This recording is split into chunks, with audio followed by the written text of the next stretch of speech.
우리 염 교수님 오래간만에 2주 만에 네, 반가워요 교수님. 2주 만에 또 왔는데 해줘야죠. 네. 오늘 내가 보니까 그린 리버 킬러, 네, 그린 유명하죠? 리버 네. 연살인 게리 리치웨이 아니에요? 그죠?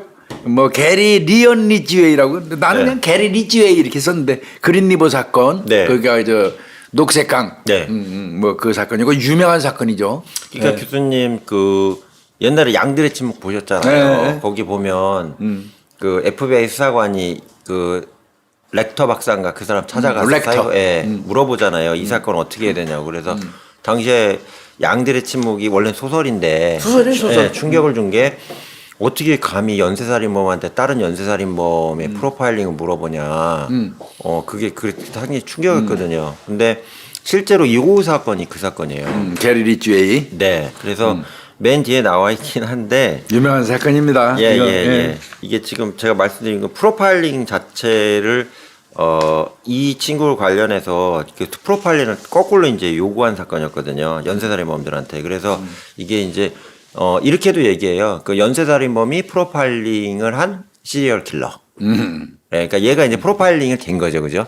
프로파일링이 대상자가 된 네, 거지. 대상자가 된 거죠. 그리고 그거 한 사람도 이제 FBI 협조한 연쇄살인범이었고요. 그렇지. 그건 뒤에 말씀드릴 거고. 이 사람 공식 이름은 교수님 방금 말씀해 주셨는데 게리 리온 리치웨이. 예, 이렇게 돼 있고요. 1949년 2월 18일생입니다. 미국 유타주 그 큰 도시 있잖아요. 솔트레이크 시티. 솔트레이크 시티. 예.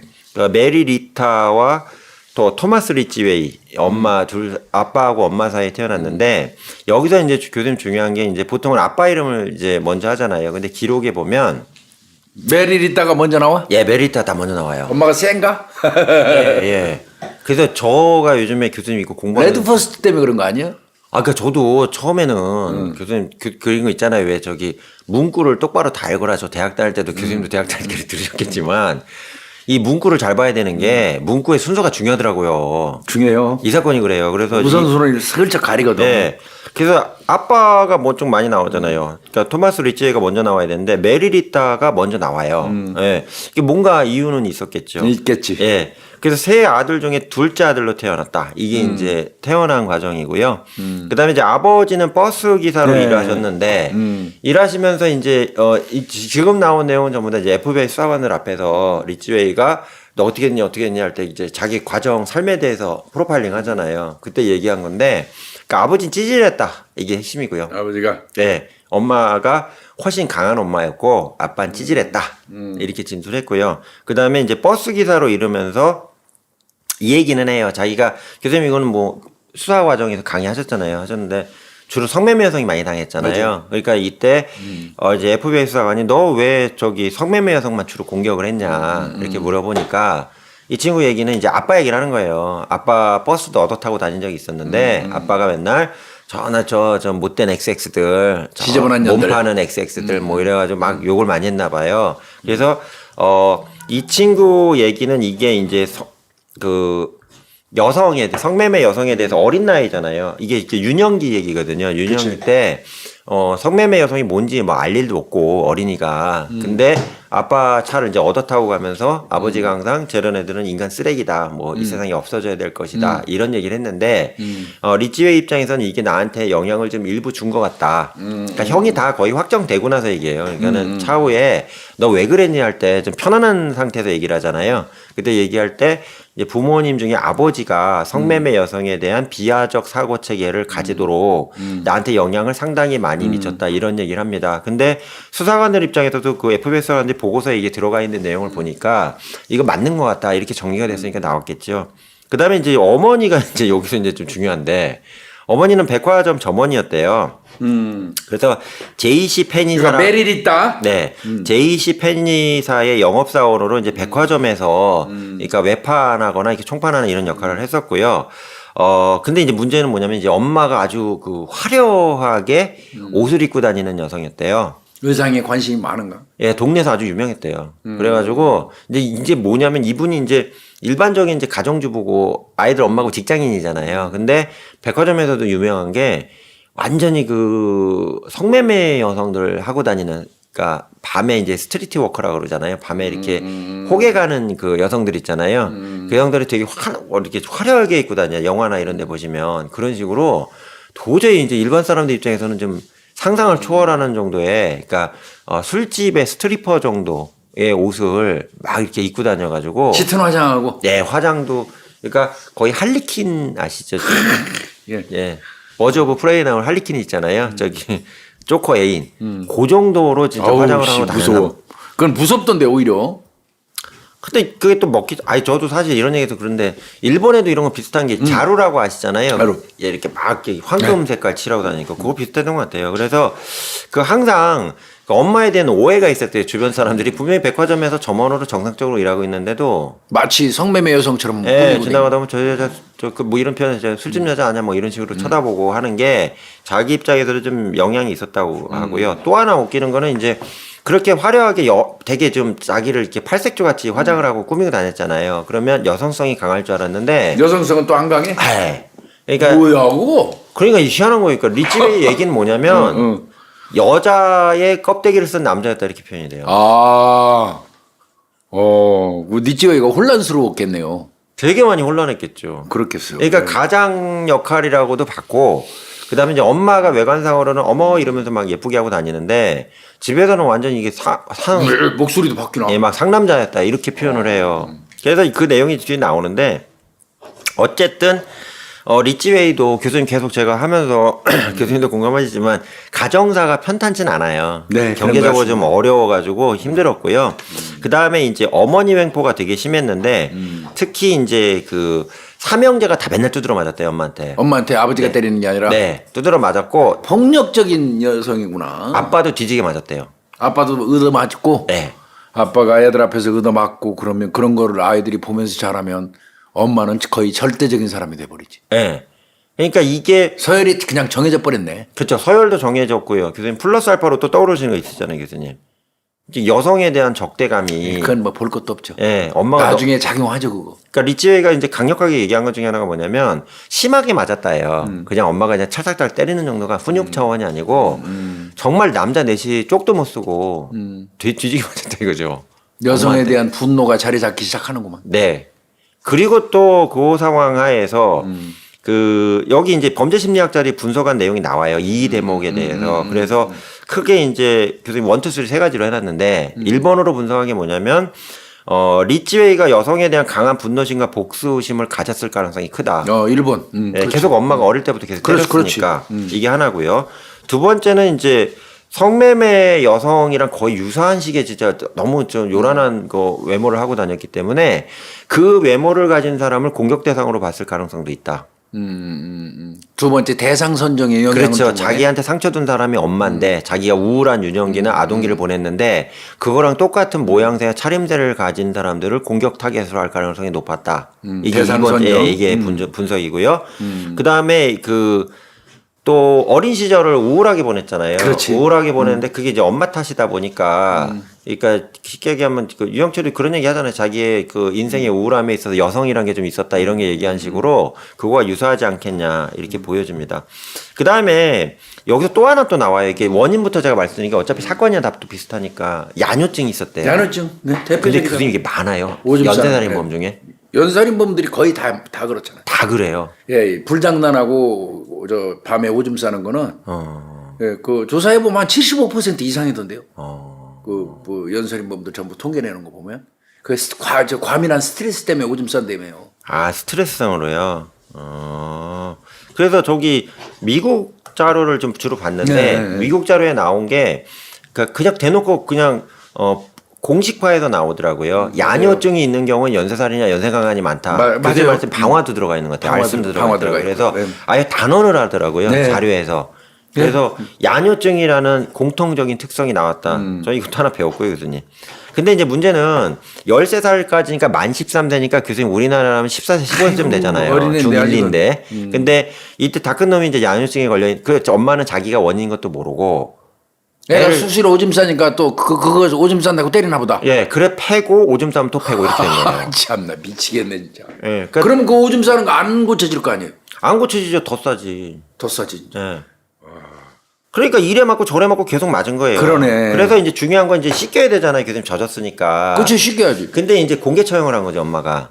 그러니까 리치웰 데려다가 개망신을 주면서 시켜? 예. 뭐 남편하고 애들 다 보는 두 형제 있었다고 그랬잖아요. 보면서. 야, 이 파라고 이 새끼 또 오줌 쌌다 그러면서 보는 데서 막 예, 때리고 접해고 이 사람. 그거 정말 나쁜 그 교육 방법이거든요. 교수님 한마디 해주셔야 돼. 이게 진짜 이 엄마한테.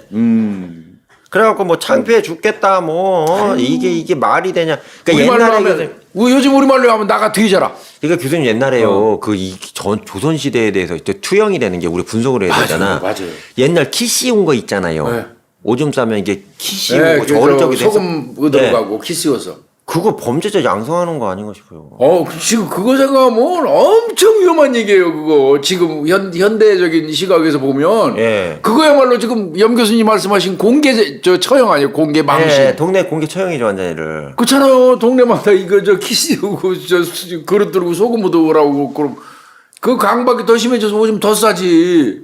그래서 제가 솔직히 말씀드리는데 야뇨증이 좀 있었어요. 너? 예. 제가 저도 한 8살까지 있었어요. 아니, 그건 근데 매일 싸는 게 아니라 가끔 싸는 거 아니야. 근데 이제 문제는 뭐냐면 저희 어머니 아버지가 소금을 얻어오라고 시키는 적이 있거든요. 몇 키 번. 씌워서. 키는 없으니까 저희 때는 시골에는. 이웃집 가서 키 소금 묻어오라고. 이제 옛날에 옛날 집 다닥다닥 붙어 있잖아요. 그래서 너 갔다 와 그러는 거예요. 그래갖고 안 간다 했더니 저 터질 것 같으니까 또 가가지고 이게 옛날 바가지 아세요? 주황색 바가지 이거 들고 와서 아줌마 소금 좀 주세요 그랬더니 하도 저 박는 거예요 이 새끼야. 어디 큰 놈 이러는데 나중에 제 기억으로 옆에 집에 중학교 2학년 형 있잖아요. 그때 빠박이었거든요. 저 어릴 적에는요. 중학생 때 밀고 우리 머리 다녔어요. 빡빡 깎았잖아. 그때 때 검은 카라 옷 입고 다녔잖아요. 그 형이 한 번 온 거예요. 그때도 제 기억나요. 이게 제가 지금 얘기를 하자 생생하게 얘기하잖아요. 이게 본인한테는 충격이었을 거예요. 엄청나죠, 엄청나. 네. 그러니까 오줌 싼다고 때려. 또 뭐 때리고 나서 또 오줌 싸. 뭐 이런 식으로 이게 반복이 되니까 리치웨이 입장에서는 상당히 좀 우울한 거. 제가 뭐 연쇄살인범 두둔하는 건 아니지만 이런 과정이 있지 않겠냐 이렇게 보였고요. 특히 수사관에서 FBI 수사관하고 프로파일러한테 뭐라고 진술했냐면 진짜 내가 엄마 앞에서 빨가벗겨지고 두드러 맞고 해갖고 엄마가 막 그 심지어는 뭐 이런 얘기까지 했다고 나와요. 그러니까 뭐 이 생식기를 지목을 하면서 저거 쓰지도 못할 거 저거 뭐 소변만 뿌려야 된다 뭐 이렇게까지 얘기한 걸로 나와요. 그래서 그러니까 참. 이게 이제 상처가 됐을 것이다. 그러니까 일부는 공감이 되는 영역이 이 형이라는 네. 얘기입니다. 그래서 이 야뇨증에 대한 내용 좀 설명을 드렸고요. 그 다음에 이제 여기서 중요한 거 교수님 말씀하신 거 좀 더 제가 부연 설명을 하면 FBI 범죄심리 분석관들은 야뇨증에 대해서 그러니까 아동기나 청소년기의 야뇨증으로 인해서 이게 스트레스잖아요. 오줌을 스트레스. 못 가린다 이런 부분이기 때문에 이게 스트레스를 받아서 이제 불안 증세까지 맞아요, 정서적 맞아요. 불안이 오고 이게 잘못하면은 자기 감정이나 이런 걸 통제하는데 이 그 과정이 이제 유년기나 청소년기 초기에는 자기 감정 있잖아요. 분노나 이런 감정을 통제할 수 있어야 되는데 맞아요. 야뇨증에 대해서 비난을 받는 경우에 이 아이들이 이걸 통제하는 메커니즘이 삭제가 된다 이런 이론들이 많거든요. 그래서 리치웨이 같은 경우도 야뇨증과 관련해서는 상당히 스트레스 많이 영향이 좀 돼 있는 사례가 아닌가. 그럴 것 같아요. 그래서 말씀드리고요. 그다음에 리치웨이가 또 황당한 게 뭐냐면 IQ가 너무 낮아요. IQ가 80이에요. 아이고 2자리네 말 그대로. 네. 90도 아니고 80이에요. 그러면 공부를 엄청 못했겠네 머리가. 근데 여기서 이제 중요한 게 있어요, 교수님. 아시겠지만 뒤에 교수님도 저기 수사 강의할 때 이런 사례 들으시잖아요. 근데 이 친구가 범죄지능은 상당히 뛰어나요. 뒤에 내용 범죄지능은? 네, 뛰어난데 뭐 IQ가 80이에요. 이게 말이 안 되잖아요. 왜? 범죄지능도 일정적으로 기본 지능하고 그렇죠. 연계가 있는데 IQ는 80이 나오고 학교에서는 범죄지능은 뛰어난 게 뒤에 나오거든요. 여기서 핵심이 뭐냐면 교수님 난독증이 있었다는 얘기죠. 잘 못 읽었구나. 네. 그러면 그렇게 나올 수밖에 없죠. 그러니까 난독증은 아시겠지만 독자가 독서할 독자잖아요. 그러니까 독서하는 거에 애를 먹는 증상을 그러니까 난독증이라고 집중적으로 뭐 책 같은 것도 볼 수 없잖아요. 네. 그러니까 아이가 정상적으로 뭐 대화하고 하는 건 되는데 학업을 하는 데는 난독증이 이거 진짜 완전 쥐약이거든요. 그럼 IQ 검사도 난독증 때문에 제대로 안 나올 안 나오죠. 당연히 안 안 나오는 나오죠. 거죠. 그쵸. 학습을 할 수가 없는데. 그래서 요런 것들이 지금 이 문제가 있고요. 그리고 유급을 2번이나 했대요. 이것도 또 스트레스였대요. 그렇지 공부 난독증 때문에 점수가 너무 안 나오니까 유급을 당한 거예요, 계속. 얘는 계속 우울하고 슬프고 그러네. 네, 그래서 유급을 2번을 당했답니다. 2번을 당해가지고 쉽게 얘기하면 이제 3년제면 이제 1학년짜리 후배들하고 같이 졸업하는 학교를 그렇지. 다녀야 되는 애들하고 이런 상황도 제가 볼 때는 상당히 본인한테 굴욕적이죠. 굴욕적이고 악영향을 미치지 않았겠냐. 그래서 교수님 이건 또 비껴가면 옛날에 제가 이제 고등학교 다닐 때 1년 꼴은 선배가 하나 있었어요. 2학년 때. 그 형이 원래 3학년하고 친구인데 근데 이 형이 저희 형이라고 불렀거든요. 왜? 형이라고 안 부르면 계속 때려가지고. 그것도 지 친구들 시켜서 또 혼내. 또 3학년 쳐들어와요. 그래가지고 야 그랬다가 쳐들어와요.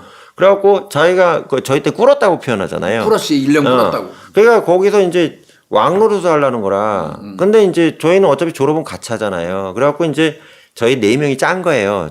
졸업식 날 저 새끼 한번 혼 좀 내자 그래가지고 붙들어 놓고 야 이 새끼야 그랬더니 너 왜 형이라고 하냐 그랬더니 졸업하는데 이 새끼 3학년들 이미 졸업했잖아 막 그랬더니 쫄은 거예요. 넷이 포위하니까. 거기서 물어봤어요. 왜 그랬어 선배 우리한테. 그랬더니 자기가 자괴감이 느껴졌대요. 후배들하고 어떻게 같이 다니고 동기들은 위에 고학년이고 이러니까 세 보이고 싶었대요 무조건. 그러고 싶겠지.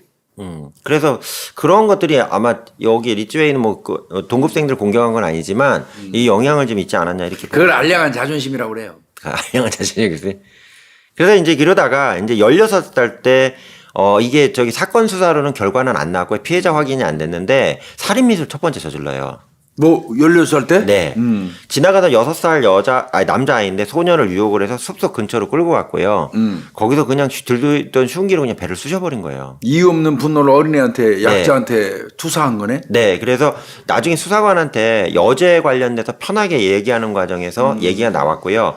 피해자를 수배했지만 뭐 그분이 돌아가시진 않았대요. 이 아이가. 안 죽은 게 다행이네. 예. 근데 이제 얘기상으로는 뭐냐면 간까지 뚫린 것 같다 이렇게까지 리츠웨이가 진술했답니다. 왜 그러냐면 칼이 빠지는 순간에 검은색 피가 나왔다. 맞아요, 교수님?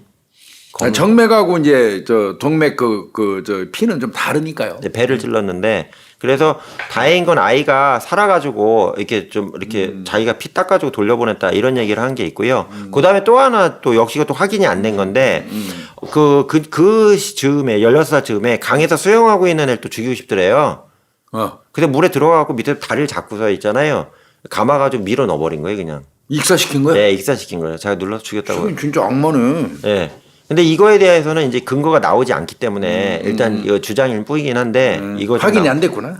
네. 그리고 이제 69년에 이제 6월에 타이 하이스쿨을 졸업을 하고요. 고등학교를 졸업했어요. 예. 어떻게 어거지로 했고 그다음에 같은 해 8월 18일에 해군에 입대를 해요. 해군. 네. 해갖고 베트남전에 파병이 됩니다. 이거 베트남전 용사네. 네. 3년 용사예요.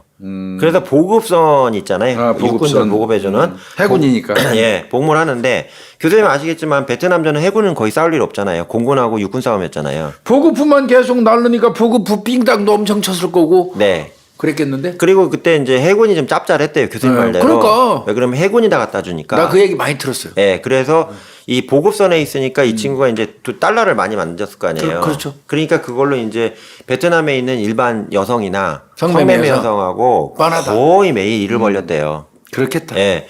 근데 이제 이러면서 성에 대해서 이제 잘못된 부분이 관념이 생겼겠죠. 왜 여자는 돈을 주고도 할 수 있다 뭐 이런 개념이 있었을 거고 또 하나는 중요한 게 임질하고 매독을 군생활 내내 매달고 다녔대요. 그러겠지. 그 당시 굉장히 예. 성병이 만연했을 때. 예. 그래서 이런 과정이 겪었고요. 그 다음에 이제 고해 그러니까 69년도에 군대 입대를 했는데 그 70년에 이제 휴가를 나와서 결혼한 걸로 파악이 됩니다. 8월 15일 날 19살의 고등학교 동창생인 클라우디아 크레이그하고 결혼을 해요. 아이고. 근데 결혼하고 다시 베트남에 갔겠죠. 그러겠지. 예, 갔는데 군인 신분이니까. 예, 근데 부인이 바람이 난 거예요. 19살짜리하고 결혼하고 가버리니까 또 한참 싱싱한 나이에 그냥 딴 사람, 남편 못 만나니까 딴 사람 만났구나. 예, 그래서 이제 파탄이 바로 납니다. 예, 이렇게 돼 있고요. 그래서 이 사람은 갈수록 자꾸 여성에 대해서 미움이 쌓여가고 있네. 지금 1년의 과정 여기까지만 와도. 그렇죠. 교수님 그죠? 정확하셔요. 예. 뭔가 자오장 꼬이는 게 다 여성이에요, 지금. 그죠? 일이 안 되는 게. 그러니까 또 혹자는 그 범죄자 중에 또 어떤 경우는요. 지가 문란한 성생활에 갖고 임질이나 매독 걸리는데 그거를 또 여성들 때문에 자기가 그 성병이 걸려서 피해를 본다고 생각해서 여성들을 공격하는 범인도 있어요. 아, 그래요. 그 여성에 대한 증오심을 성병 걸려가지고 키우는 놈도 있습니다. 지가 잘못해서. 연살인범 중에는. 예. 예. 그 나중에 소개하겠지만요. 아, 예. 그러네요. 그래서 이제 어쨌든 이제 군대를 갔잖아요. 그래서 이제 1971년 7월 23일 날 제대를 합니다. 이제 예. 2년 딱 복무했대요. 제대하고 돌아왔어요. 다시 시애틀 지역으로 돌아왔는데 이때 또 웃기는 게 경찰 시험을 봐요, 또. 아이고 큰일 날 뻔했네. 예. 왜 연살인범 새끼들은 거의가 경찰 시험을 보려고 그래. 유영철이 새끼도 시험을 봤었잖아요. 예, 많잖아요. 저번에도 사건 중에 하나 또 경찰관인 경우도 있었잖아요. 그래서 리치웨이가 경찰관 시험을 봤는데 이 당시에는 교수님 아시겠지만 어쨌든 월남전 참전 용사기 때문에 웬만하면 공고에서 우선순위가 됐대요. 경찰관들이. 가점이 있겠죠. 예, 베테랑이라고 그러잖아요. 그 존중하는 문화가 있어서. 근데 하자가 있다고 판단이 됐대요. 아, 예. 그래서 하자가 있다고. 떨어졌구나. 예, 고등학교도 정상적으로 나왔고 했는데 뭐 IQ 가지고 차별한 것. 그것도 군대 생활을 했으면 IQ와 관계없이 생활한 건 아니에요. 근데 이게 문제가 있어서 더 떨어졌고요. 그래서 바로 이제 트럭 공장에 취직을 해갖고 자동 그 트럭 도장공 있잖아요. 색칠하는? 페인팅칠하는 거, 예, 수리하고 이거를 이제 도장공을 합니다.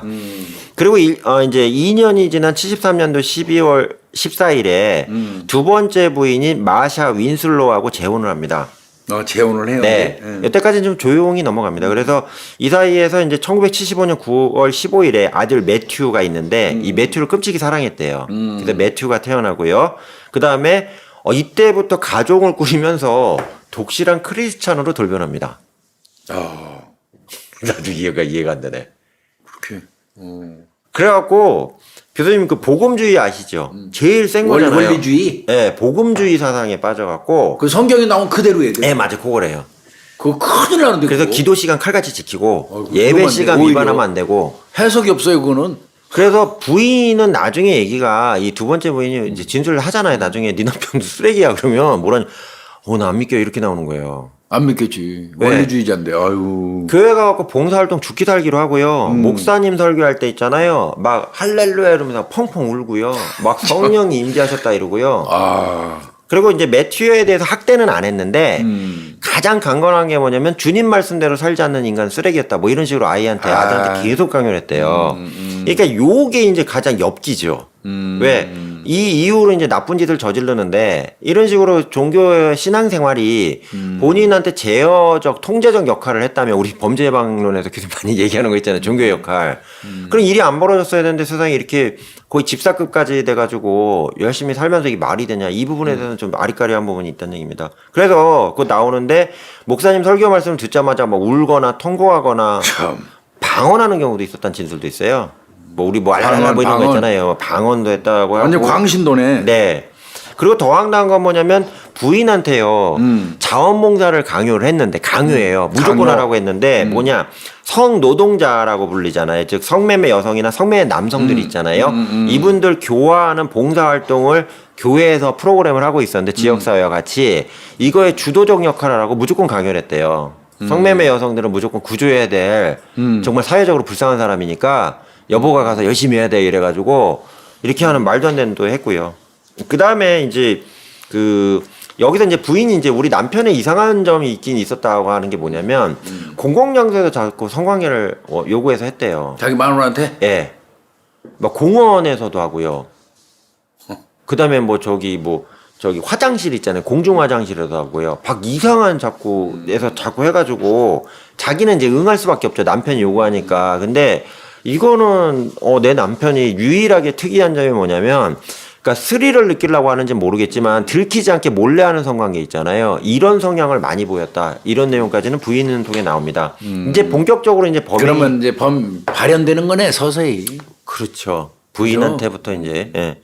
그래서 이제 교수님 정확하게 말씀드리면 1982년 7월부터요. 1988년 말까지 대충 하면 한 6, 7년 되겠죠. 그러네요. 이때부터 10대에서 30대 여성 추정상으로는 100명 넘게 죽인 걸로 봐요. 추정상으로. 근데 이제 드러난 숫자는 이제 49명으로 나오는데 그 내용이 이제 쭉 나옵니다. 첫 번째는 이제 뭐냐면 이게 이제 제가 개괄적으로 말씀드린 49건을 다 설명을 드릴 수 없으니까 일단 중요한 건 고속도로 주변을 배회해서 범행 대상을 물색한 게 이게 우선이었고요. 그래서 교수님 이게 본격적으로 범행이 시작이 되는 게 82년도부터 시작돼요. 네, 교회 82년. 신치하고 4, 5년 뒤에. 야, 내가 경찰 들어오던 해인데 아 그래요? 82년이. 오, 짬밥이 엄청나셨어요. 82년 4월 30일 날 내가 경찰 들어왔어. 선사시대 경찰이시네요. 선사시대 진짜. 그때는 뭐 저기 삐삐도 없고 아무것도 없는. 아, 그러면. 예. 그래서 82년 7월부터 교수님 88년 말까지. 올림픽 열리는 해까지네. 네. 우리나라. 예. 그래서 딱 6, 7년 동안에 어마어마한 살인을 저지르고요. 몇 명이나 죽였어요?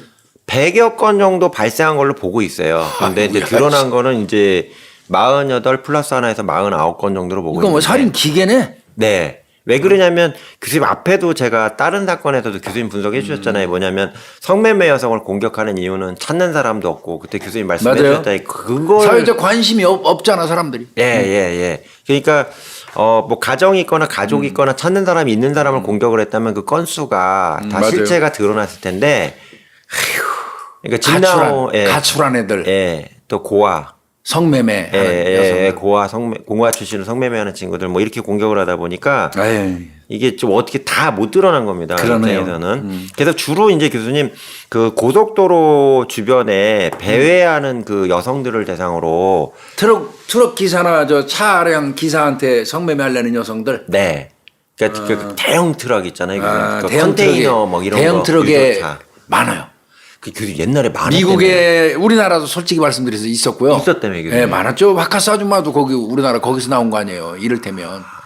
그게 이제 미국은 초창기에 예. 큰 트럭으로 얼마나 뭐 동부에서 서부로 가고 그러면 엄청 풀로 실어가지고 며칠 그렇죠. 가잖아요. 예. 그럴 때 이제 그런 사람들만 대상으로 해갖고 고속도로에서 서가지고 성매매 여성들이 손에서 이제 들어가갖고 트럭 내에서 성관계하고 이런 게 많았었는데 그 시기 이게. 아 이게 그러네요. 80년대니까. 예. 그래서 우리나라도 교수님 저기 뭐 이렇게 트럭 서 있는데 그 아줌마들 많았다고 얘기하더라고요. 그러니까 바카스 아줌마들. 아 똑같은 거구나 이게. 그래가지고 이제 그렇게 해서 이제 물색을 했고 자기 집 또는 이제 트럭 있잖아요. 이 친구가 트럭을 몰고 다녔어요. 그래갖고 트럭의 공간이 넓은가 봐요. 교수님. 넓죠. 운전대 뒤쪽에 그 잘 수 있는 공간이 있대요. 그래서 거기서 성관계를 한 다음에 돈 줄 것 같이 꼬시고서는 교살 목졸라서 나살하는 죽여버리는구나. 방식으로 했고요. 그 다음에 이제 시애틀에서 타코마 국제공항 주변에 그 나무가 우거져 있는 이렇게 습지가 있는데 그 앞에 강이 하나 있어요. 그 강이 네. 그린 리버라고 그러는데요. 그래서 그린리버 사건이죠. 예, 여기다만 집중적으로 다 시신을 갖다 벌어가지고 이 그린 리버 킬러라고 언론에서 아예 지목을 해서 이름을 네. 만든 사람입니다. 예. 그 다음에 이게 좀 특징적인 게 또 뭐냐면 아까 제가 아들이 하나 이쁜 애 있었다고 매튜. 그랬잖아요. 이 매튜가 그림을 좀 그렸나 봐요. 그래서 그 그림 그려는 거 보여주면서 안심을 시키려고 야 유부남인데 우리 아들이 이런 그림도 그리거든 아빠 들고 다녀 이런 식으로 하니까 여성들 입장에서는 이제 뭐라고 하죠 상대방에 대해서 아빠가 아들 얘기를 한다? 그럼 저 사람이 뭐 나쁜 사람까지는 아니겠네. 그렇죠. 몰라도. 그냥 저 가족 간의 돈독한 모범적인 가부장의 모습이잖아요. 네, 그래서 강호순이하고 같은. 강호동 어떻게 했어요? 강호순이는 지 차에다가 개하고 찍은 사진. 아, 그 개 사진요? 그 개 사진 탁 찍어서 대체로 저개 기르고 이렇게 아이들 이뻐하고 하는 사람들이 나쁜 사람 없잖아요. 네. 강호순이 수법하고 비슷한 거 아닙니까 이게? 그러네. 그죠? 예. 그래서 그 그걸 그림을 보여주는구나. 예, 트럭에다 놓고 보여주면 진짜 여성 입장에서 이 그림 뭐예요? 그러면 와 우리 매튜 아들이 그린 거야. 그러면 그러니까 이 친구가 나중에 FBI 수사관들에게 얘기한 게 그 사람 여자들이 당신 경계하지 않더나 이렇게 물어보니까 그 아들이 그린 그림 보여주니까 거기서 그냥 휙 넘어가던데요. 이렇게 얘기를 한 거예요. 나쁜 놈 유인 방법이 유인 방법. 그러니까 교수님 IQ 80은 아닌 것 같죠. 아 절대 아니죠. 그런 것 같아요. 그래갖고 그렇게 하고 더 웃긴 게 뭐냐면 그린리버 근처에다 막 버렸다고 그랬잖아요. 강이 되게 긴가 봐요. 근데 버렸는데 갑자기 살인 충동이 또 뛰어오르더래요. 이제 살인 충동이에요. 이제는 성폭행하고 죽이는 게 아니고 살인 충동이 막 뛰어오르는데 자기 입장에서 지금 또 살인을 저지르면 이전에 한 살인하고 몇 차이 인터벌이 짧으니까 자기가 잡힐 것 같더래요. 그럼 어떻게? 그래서 수사관은 너 어떻게 했냐 그랬더니 그 시신 묻은 데나 유기한 데를 찾아가서요. 그 시신이 있잖아요. 묻은 데 있잖아요. 그걸 파내가지고 시간을 했대요. 이 시간. 왜 그렇게 하면서 자기는 만족했대요. 왜 내가 한 명은 덜 죽였다. 한 명은 덜 죽였다. 악질이죠. 이게 사람 이게 생각. 여기서 완전히 넘어간 것 같아요. 이 수사관들이 거의 뒤로 넘어간 대목이 이 그러겠네 대목이에요. 이거. 아우. 말이 안 되잖아요. 그래서 실제로 그렇게 강력하게 얘기를 했대요. 너 살인 충동이 올라올 때 어땠어? 그러면 내가 다 했으면 몇백 명도 더 죽였는데 내가 안 돼가지고 시신 찾아가가지고 거기서 시간도 하고 심지어는 이제 노상해 버린 시체도 있어요. 교수님 뒤에 사진이 좀 많은데 그 노상해 버린 시신 앞에서요 그냥 자위행위도 했대요. 네, 그걸로 그냥 퉁친 거죠. 그냥 말도 안 되는 얘기지만. 그래서 이렇게 했고요. 그 다음에 이제 초기에는 교수님 처음에는 줄 같은 걸 안 썼어요. 그냥 교살당한 상태에서 시신이 이렇게 발견이 됐는데 나중에 뒤로 가면 갈수록 자꾸 묶어 있거나 목에 줄이 남아 있는 이런 상황들이 발생했거든요.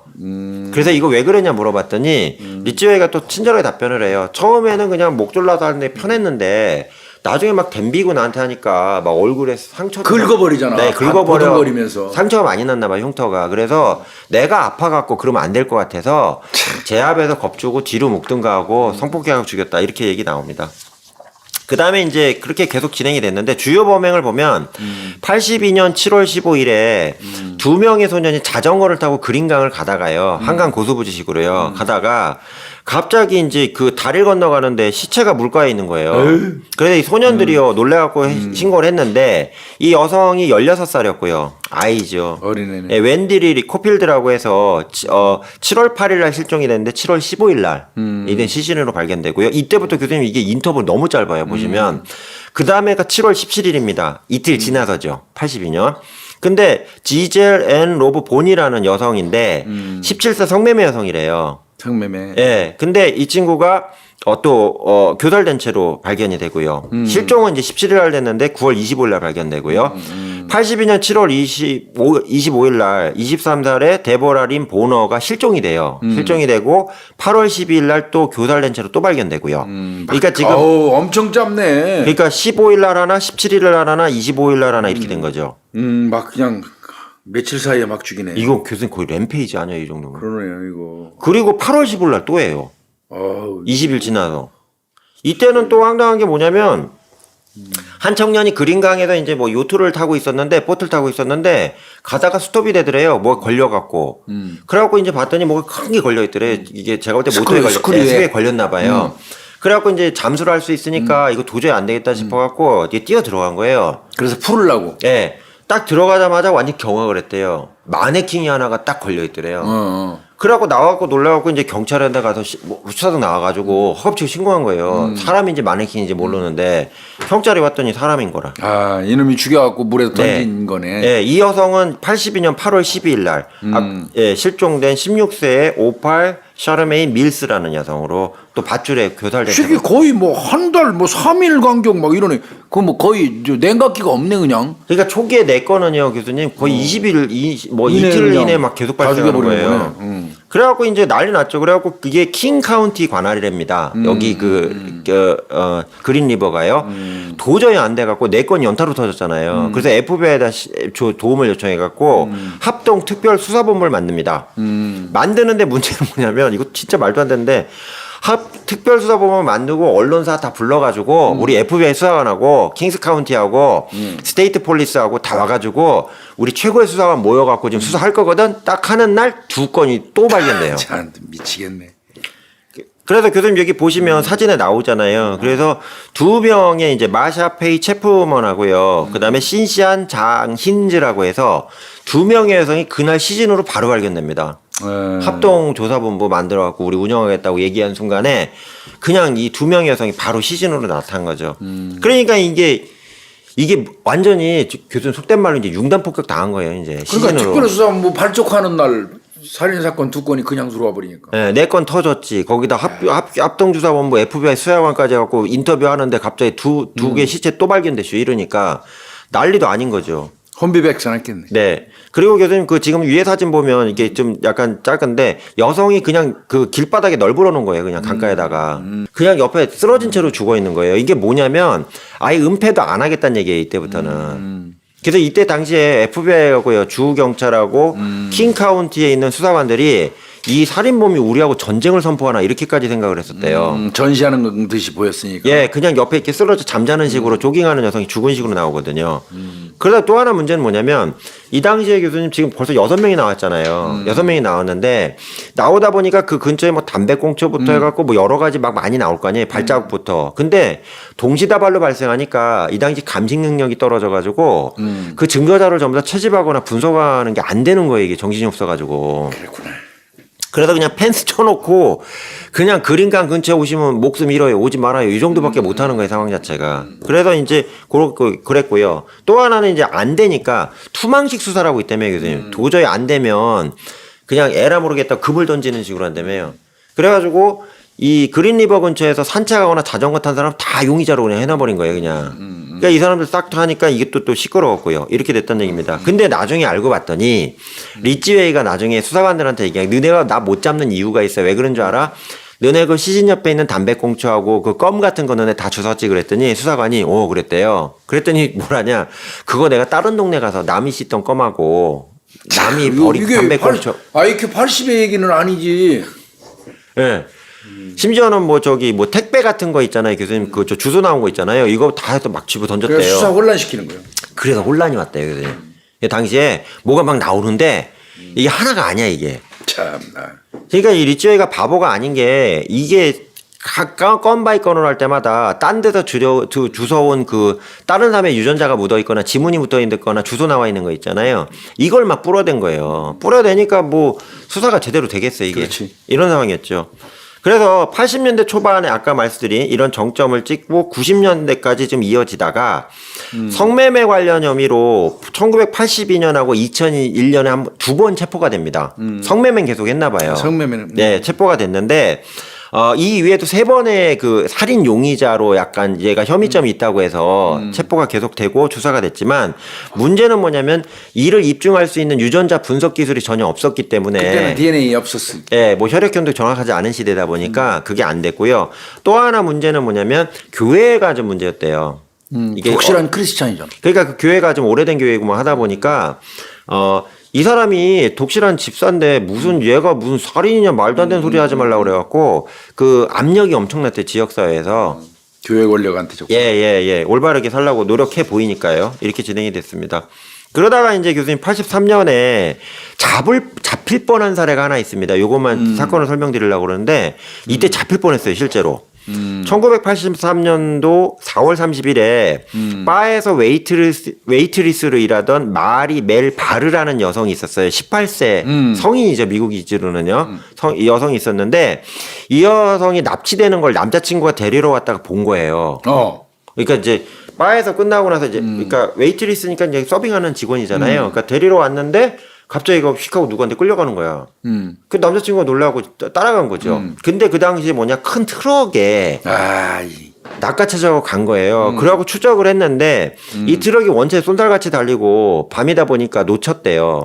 놓치고 나니까 방법이 없잖아요. 그래갖고 마리의 아버지 있잖아요. 장인어른 된 사람이겠죠. 어떻게 보면 가서 얘기해갖고 아버지 지금 딸이 좀 잡혀갔다고 막 찾으러 다닌 거예요. 근데 뒤지는 과정에서 어떻게 되냐 그 리치웨이 집이 있는데 그 집 앞에 그 트럭 똑같은 모양의 트럭이 실려 있더래요. 서 있더래요. 그거 뭐 괜찮죠? 여기까지는. 경찰한테 연락하면 그냥 바로 리치웨이 따겠네. 예. 그리고 경찰에 신고했대요. 신고했는데 리치웨이를 체포를 하지 않는 거죠. 왜? 일단은 거기도 뭐라냐. 경찰 얘기가 뭐냐면 나중에 경찰에서 1984년 공식적으로 이게 나중에 언론에 나와요. 문제가 제기가 되니까 나중에 얘기하는 게 뭐냐면 범인이 범행 사실을 강력하게 부인하고 그리고 여성이 거기 탔다는 거에 대해서 우리가 입증할 만한 물리적 증거가 전혀 없었기 때문에 우리가 체포하거나 뭐 처벌할 방법이 없었다. 괜히 인권 침해 소지가 있었다. 이렇게 얘기를 하거든요. 근데 문제는 DNA가 없으니까. 네. 문제는 지금 이게 83년도 사건이잖아요. 안타깝지만 2003년도 9월 26일에 뼈 조각으로 발견이 돼요. 아이고, 그러면 이거 확실히 죽은 거. 네, 리치웨이가 한 건 맞죠. 근데 여기서 중요한 건 이 당시 그 범죄 전문가들이 이 당시가 결정적으로 그 이후에 수십 명을 살릴 수 있는 중요한 기회였는데 이 경찰에서 소극적으로 너무 대응을 해서 이게 지금 범행을 계속 이어갈 수 있도록 하는데 일종의 좀 어떻게 다리를 놓아주지 않았냐 이런 비판을 받는 게 이 상황이에요. 자신감을 갖게 만들어버렸네. 네. 그게 무성의한 수사라는 얘기죠. 그리고 이제 84년도로 넘어갑니다, 교수님. 넘어가서 그린리버 사건 또 용의자로 또 지목이 돼요. 그러니까 제가 볼 때는 거기 경찰들도 리치웨이에 대해 약간 좀 감은 있었던 것 같아요. 그래서 거기 또 통과하거나 이런 게 보였을 거 아니야. 현장 댕긴 사람 뭐 목격자 있었을 거 아니야. 예. 교수님도 옛날에 수사하시다 보면 범인은 맞는데 증거는 없는데 초기 오시면 그냥 가만히는 안 계시잖아요. 그러면 어떻게 해서든 은밀히 감시하지. 그래서 이제 그 당시에 이제 본격적으로 경찰에서 거짓말 탐지기를 도입하기 시작을 했대요. 그러니까 이렇게 지역에서도 여길 태운 거죠. 태웠는데 거짓말 탐지기 태웠더니 뭐냐 다 진실로 나오는 거라. 그러면 거짓말 탐지기도 문제 있는 거네. 예. 그래서 이걸 경찰들은 확신을 가지고 있었대요. 이놈 새끼 태우기만 하면 거짓으로 나올 거야. 그리고 교수님 이게 거짓말 탐지기 초기에는 거짓말 계속한 걸로 나오면 법정에서 어느 정도 증거자료 인정이 됐다며요. 지금은 안 되지만. 요거를 좀 기대를 했는데 요게 안 된 상황이었고요. 참 이게 말이 많아요. 그리고 85년도로 또 1년 뒤에 갑니다. 그래서 근데 얘는 죄책감을 느끼지 않는 놈이니까 거짓말 탐지기의 원리가 뭐예요? 죄책감을 느껴야지 호흡이 가퍼지고 맥박이 쿵탕쿵탕 뛰고 땀이 줄줄 나는 거 아니에요? 네. 그 원리로 거짓말 탐지기를 만든 건데 얘한테 거짓말 탐지기 하면 뭐예요? 죄에 대한 죄책감이 10원어치도 없는데. 심박수가 그냥 정상이었겠죠. 정상이죠. 뭐 그러니까 이게 정무사 통과할 수밖에 없죠. 뭐. 그냥 연설이 보면 거짓말 탐지기 아무 의미가 없어요. 아 그래요, 교수님. 사이코패스는. 그러네. 예. 거짓말 밥 먹다시 하니까. 예. 아무 의미 없어요.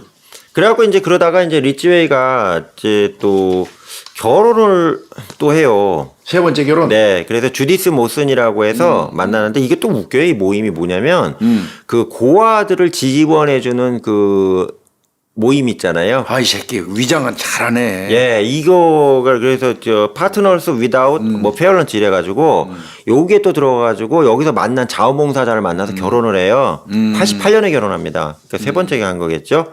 그래서 이렇게 했고요. 뭐 좌우지간 뭐 이런 과정에서 이제 슬슬 이제 과학 수사에 관련된 기술들이 계속 나오기 시작하잖아요. 그렇죠. 80년대 후반. 예, 이러면서 이제 이 친구가 이제 슬슬 이제 구석으로 몰리기 시작을 하는 거죠.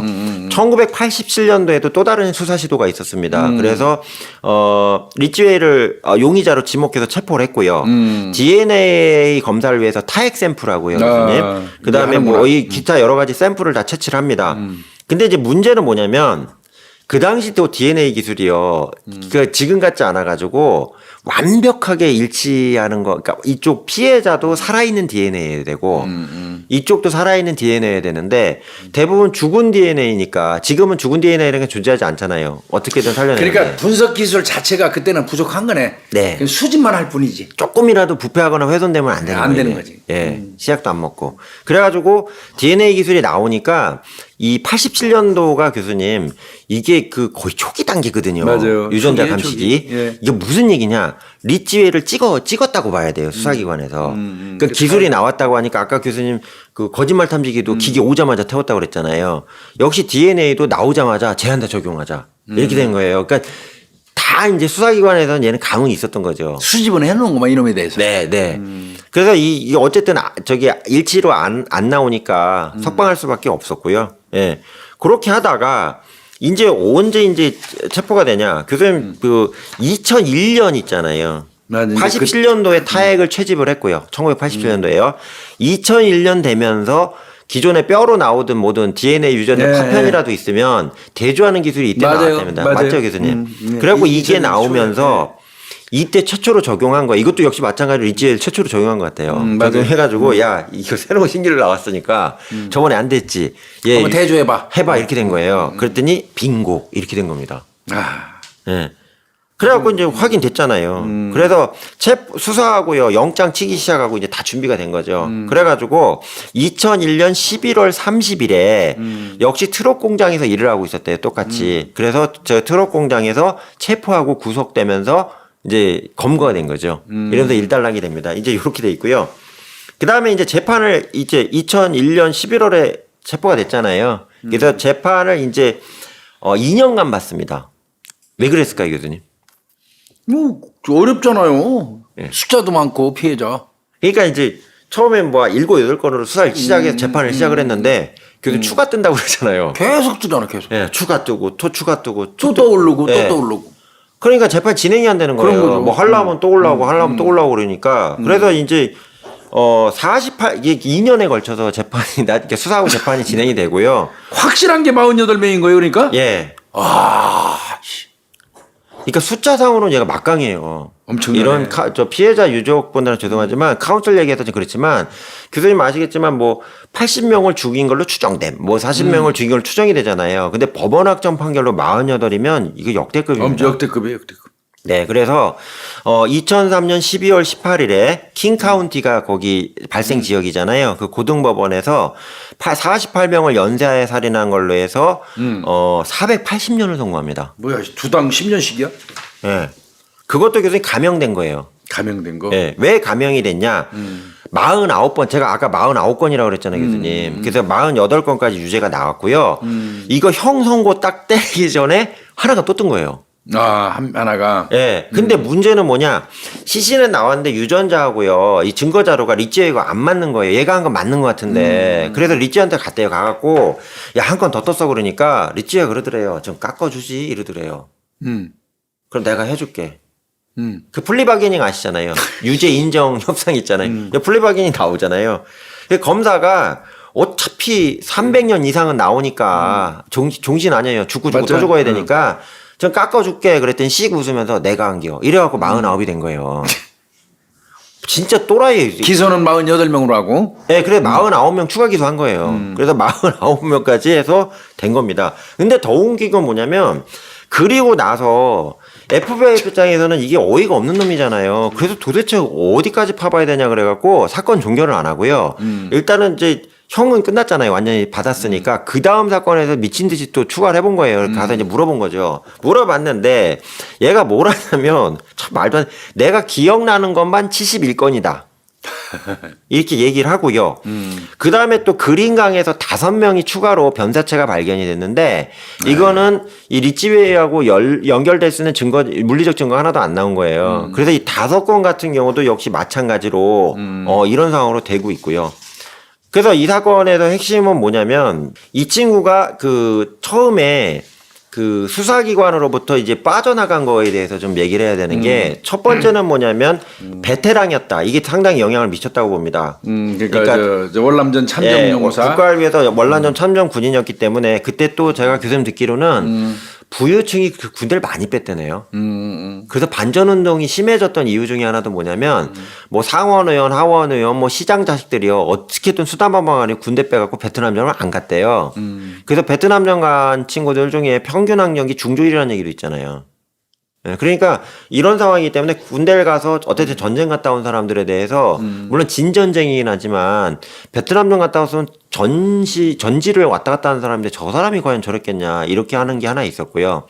두 번째는 그 지역에서 가장 센 교회 하나는 복음주의 교회를 다니면서 그러니까 복음주의라는 거 완전 금욕적 생활하고 술 담배도 안 하고 막 이런 사람이잖아요. 완전 모범 범생으로 볼 수밖에 없잖아. 예. 그래서 옛날 옷만 안 입었지 그치 옛날식으로 사는 사람이라고 그러더라고요. 그러니까 그런 것들이 포장이 돼서 그런 부분이 있었고요.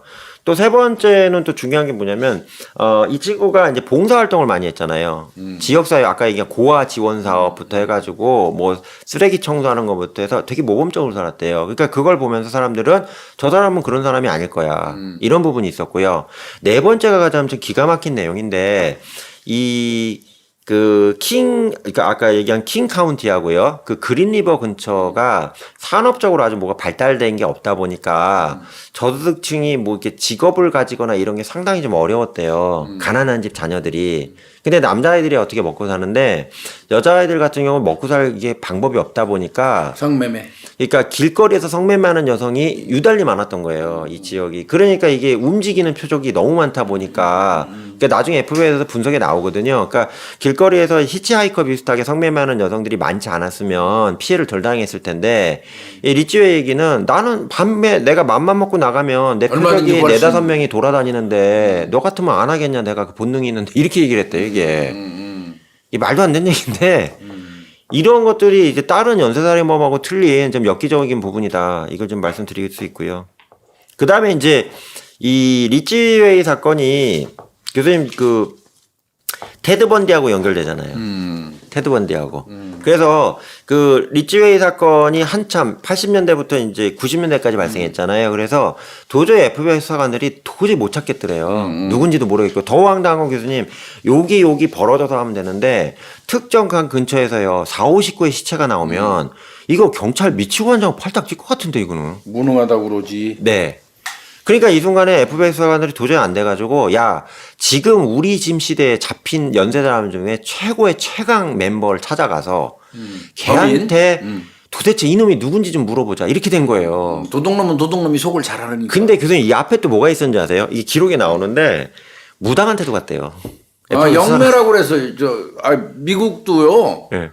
이 얘기는 참 그 과학 수사하는 사람들이 하기 꺼려하는 건데 네. 사실은 미국 같은데 큰 수사기관 FBI라든지 이런 데서도 초능력자라고 이야기하죠. 심령수사관이라고 그러죠. 심령수사관, 예, 초능력자를 이용해서 영매 예. 그런 사람들을 이용해서 수사하는 게 있어요. 예, 있다고 들었습니다. 예, 있습니다. 국적으로. 그게. 예. 예. 그래서 그 FBI에서는 나중에 얘기한 게 진짜 하다 안 돼갖고요. 저기 폴춘 텔러라고 그러잖아요. 미래를 점지하는 사람들 찾아가서 기록에 나와요. 가서 물어봤대요. 도대체 범인이 직업이 뭘 것 같냐. 그랬더니 거기서 이제 영매들이 그러잖아요. 그걸 내가 어떻게 하냐고. 이렇게 나온 거죠. 그러니까 할 건 다 해봤대요. 뭐 기도도 하고 뭐 5만 가지 거 다 했다고 그러더라고요. FBI 수사관들이. 왜 이게 수사본부까지 만들어놨는데 이게 교수님 솔직히 말하세요. 킹 카운티 경찰에서 못했다고 그러면 야 시고 경찰 수준 왜 저래 이렇게 할 수 있는데 FBI 수사관 조인트 수사 본부까지 합동수사본부까지 만들어냈는데 못 잡고 막 49가 시체가 주렁주렁 나오니까 난리가 난 거죠. 맞아요. 그게 도저히 안 돼가지고 FBI 수사지휘부가 결정을 했대요. 야 정말 방법이 없다. 악은 악으로 다스린다 이래가지고 그래서 그 당시에 최고로 지금 수용돼 있는 연쇄사람 중에 최고의 연쇄사람을 찾아갑니다. 그게 누구냐면 테드 번디예요. 그래서 그 새끼한테 조언을 받은 거야? 네, 그래서 데이비드 레이처트라고 FBI 수사관 중에 유명한 분이 계셨는데 이분 직접 테드 번디한테 간 거예요. 가서 야 정말 너한테 미안한데 너랑 똑같은 새끼가 하나 있는데 누군지 모르겠거든. 좀 이거 좀 알려주면 안 돼? 이랬대요. 그랬더니 테드 번디가 거기서요 피죽 웃더니 아 내가 필요할 때도 있나 보네 이러고 딱 앉은 거라. 그래서 그게 교수님 뭐 암수살인부터 해갖고 얘 범죄자 만날 때 이렇게 약간 뭐 정보 알려주고 하는 거 뭐 이런 거 있잖아요. 양들의 침묵은 아예 모티브가 됐고요. 그때 테드 번디가 얘기한 게 뭐냐. 첫 번째 얘는 극도로 착하고 성실한 사람으로 위장했을 것이다. 왜 그러냐? 그 지역에서 문제자들은 킹 카운티에 모든 사람을 다 뒤졌을 텐데 안 나온다면 그치. 거기 사는 놈은 100% 맞을 거고. 예, 범생일 거다 이거지. 극도로 범죄이고 너네가 충격 먹을 사람일 수도 있다. 교사, 목사, 심지어는 그 카운티장 있죠. 군수까지도 의심해봐야 된다. 이렇게 얘기를 했대요. 경찰관까지도. 네, 다 의심해야 된다. 이게 얘기했고요. 두 번째는 뭐냐면 이 친구는 나랑 똑같을 것이다. 불우한 삶을 살았을 것이다. 너네 그거 못 뒤지지. 찾아봐야 된다. 모든 사람의 앞에 유년기, 청년기를 다 뒤져봐가지고 뭐 학대를 받았다든가 뭐 이런 여러 가지 뭐 야뇨증부터 있겠죠. 이걸 니네가 뒤질 능력이 되면 찾을 수가 있는데 그 사람의 앞의 삶에 대해서 모든 평범한 사람들 앞의 삶에 대해서 조사할 능력이 안 되면 죽을 때까지 못 잡는다. 이렇게 얘기했대요. 세 번째는 뭐냐면 이제 충격적인 건데 얘는 분명히 아이들을 사랑하는 아빠일 거고 와이프를 사랑하는 남편일 것이다.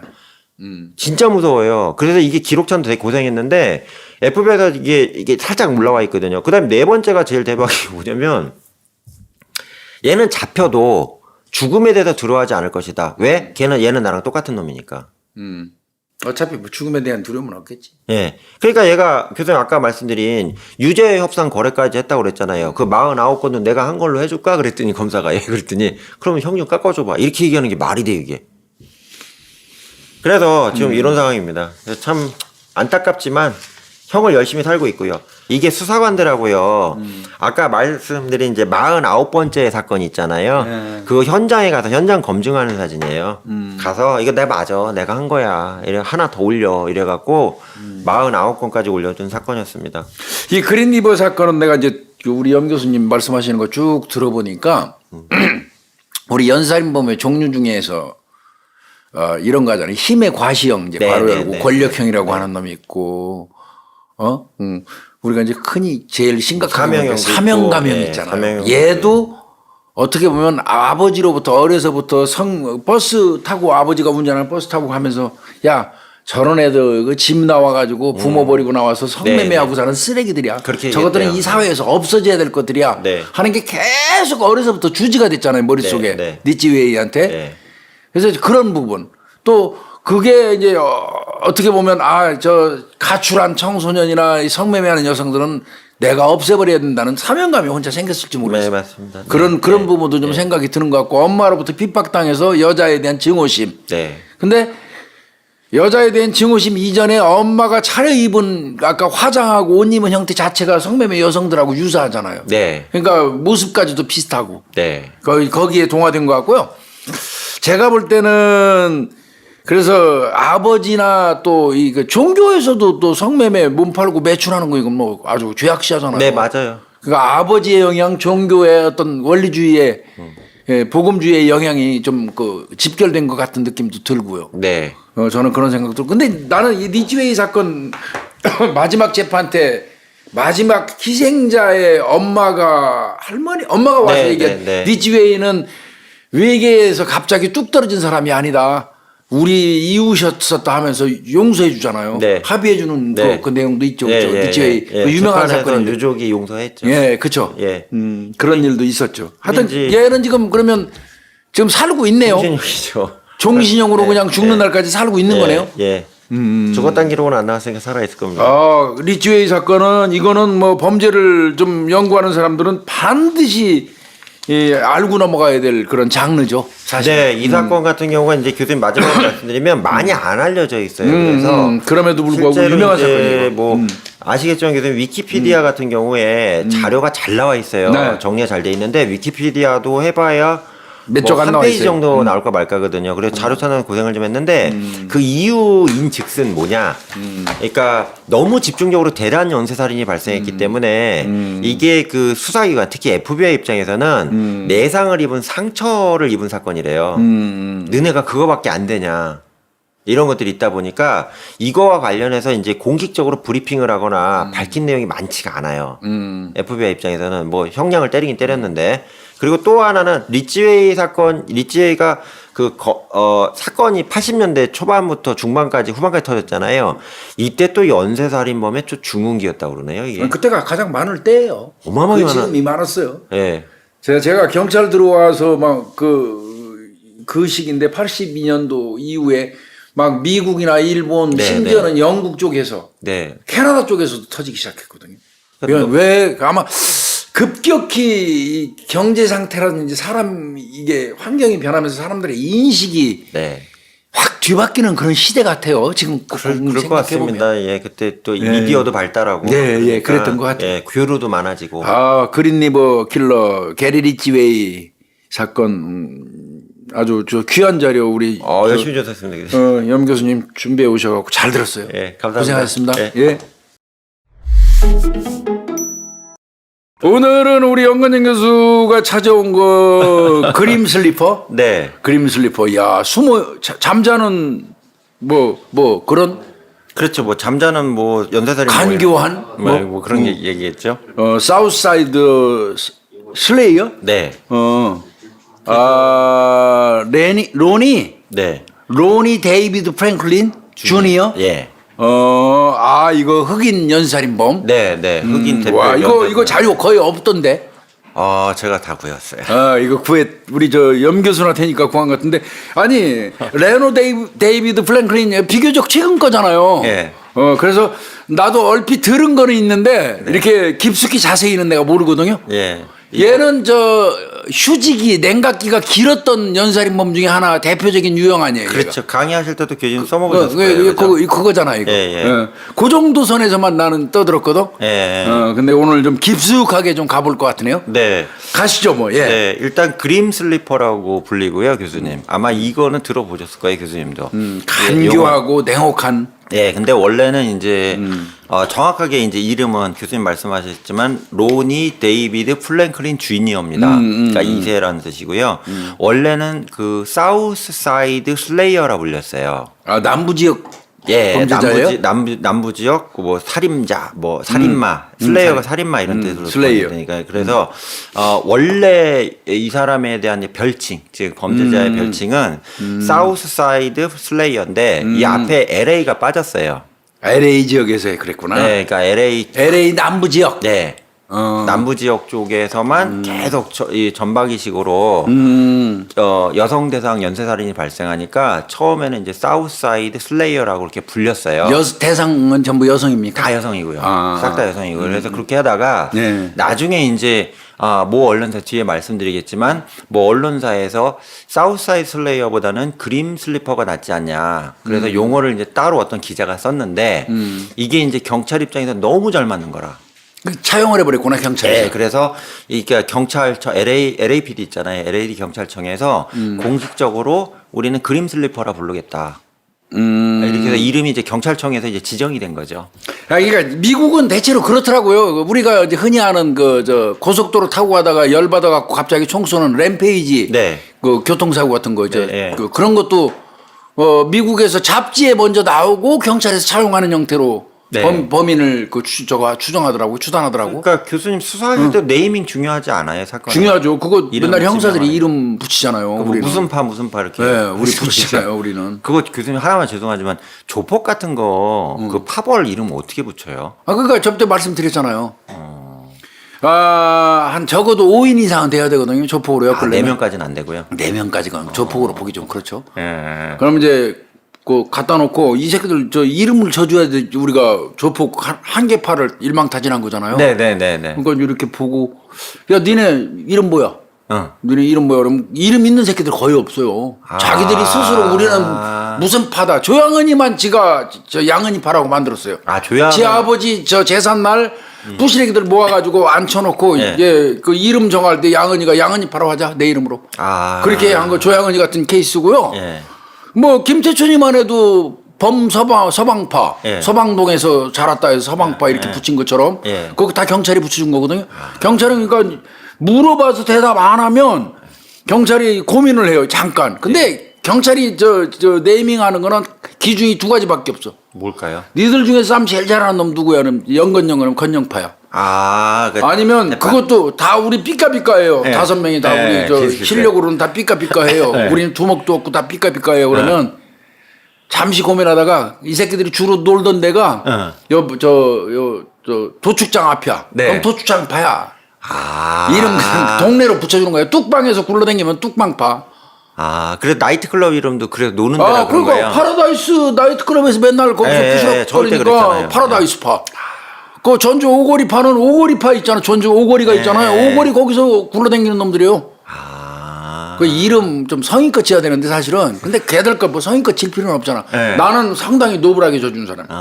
세븐파. 예. 의정부 세븐파를 내가 져준. 이름 멋있네, 영어라. 근데 이제 그 이전에 그 선배들 중에 세븐이라는 그 선배들이 있었는데 그걸 이제 물려받는다 해가지고 우리는 이름 져줬지. 네. 그래서 이제 이 그림 슬리퍼라는 것도 이제 미국 경찰에서는 이제 원칙적으로 연쇄살인범에 대해서 이름을 붙일 때 되게 주의스럽대요. 왜 그러면 그럴 거예요. 유족들이 항의하거나 그렇지.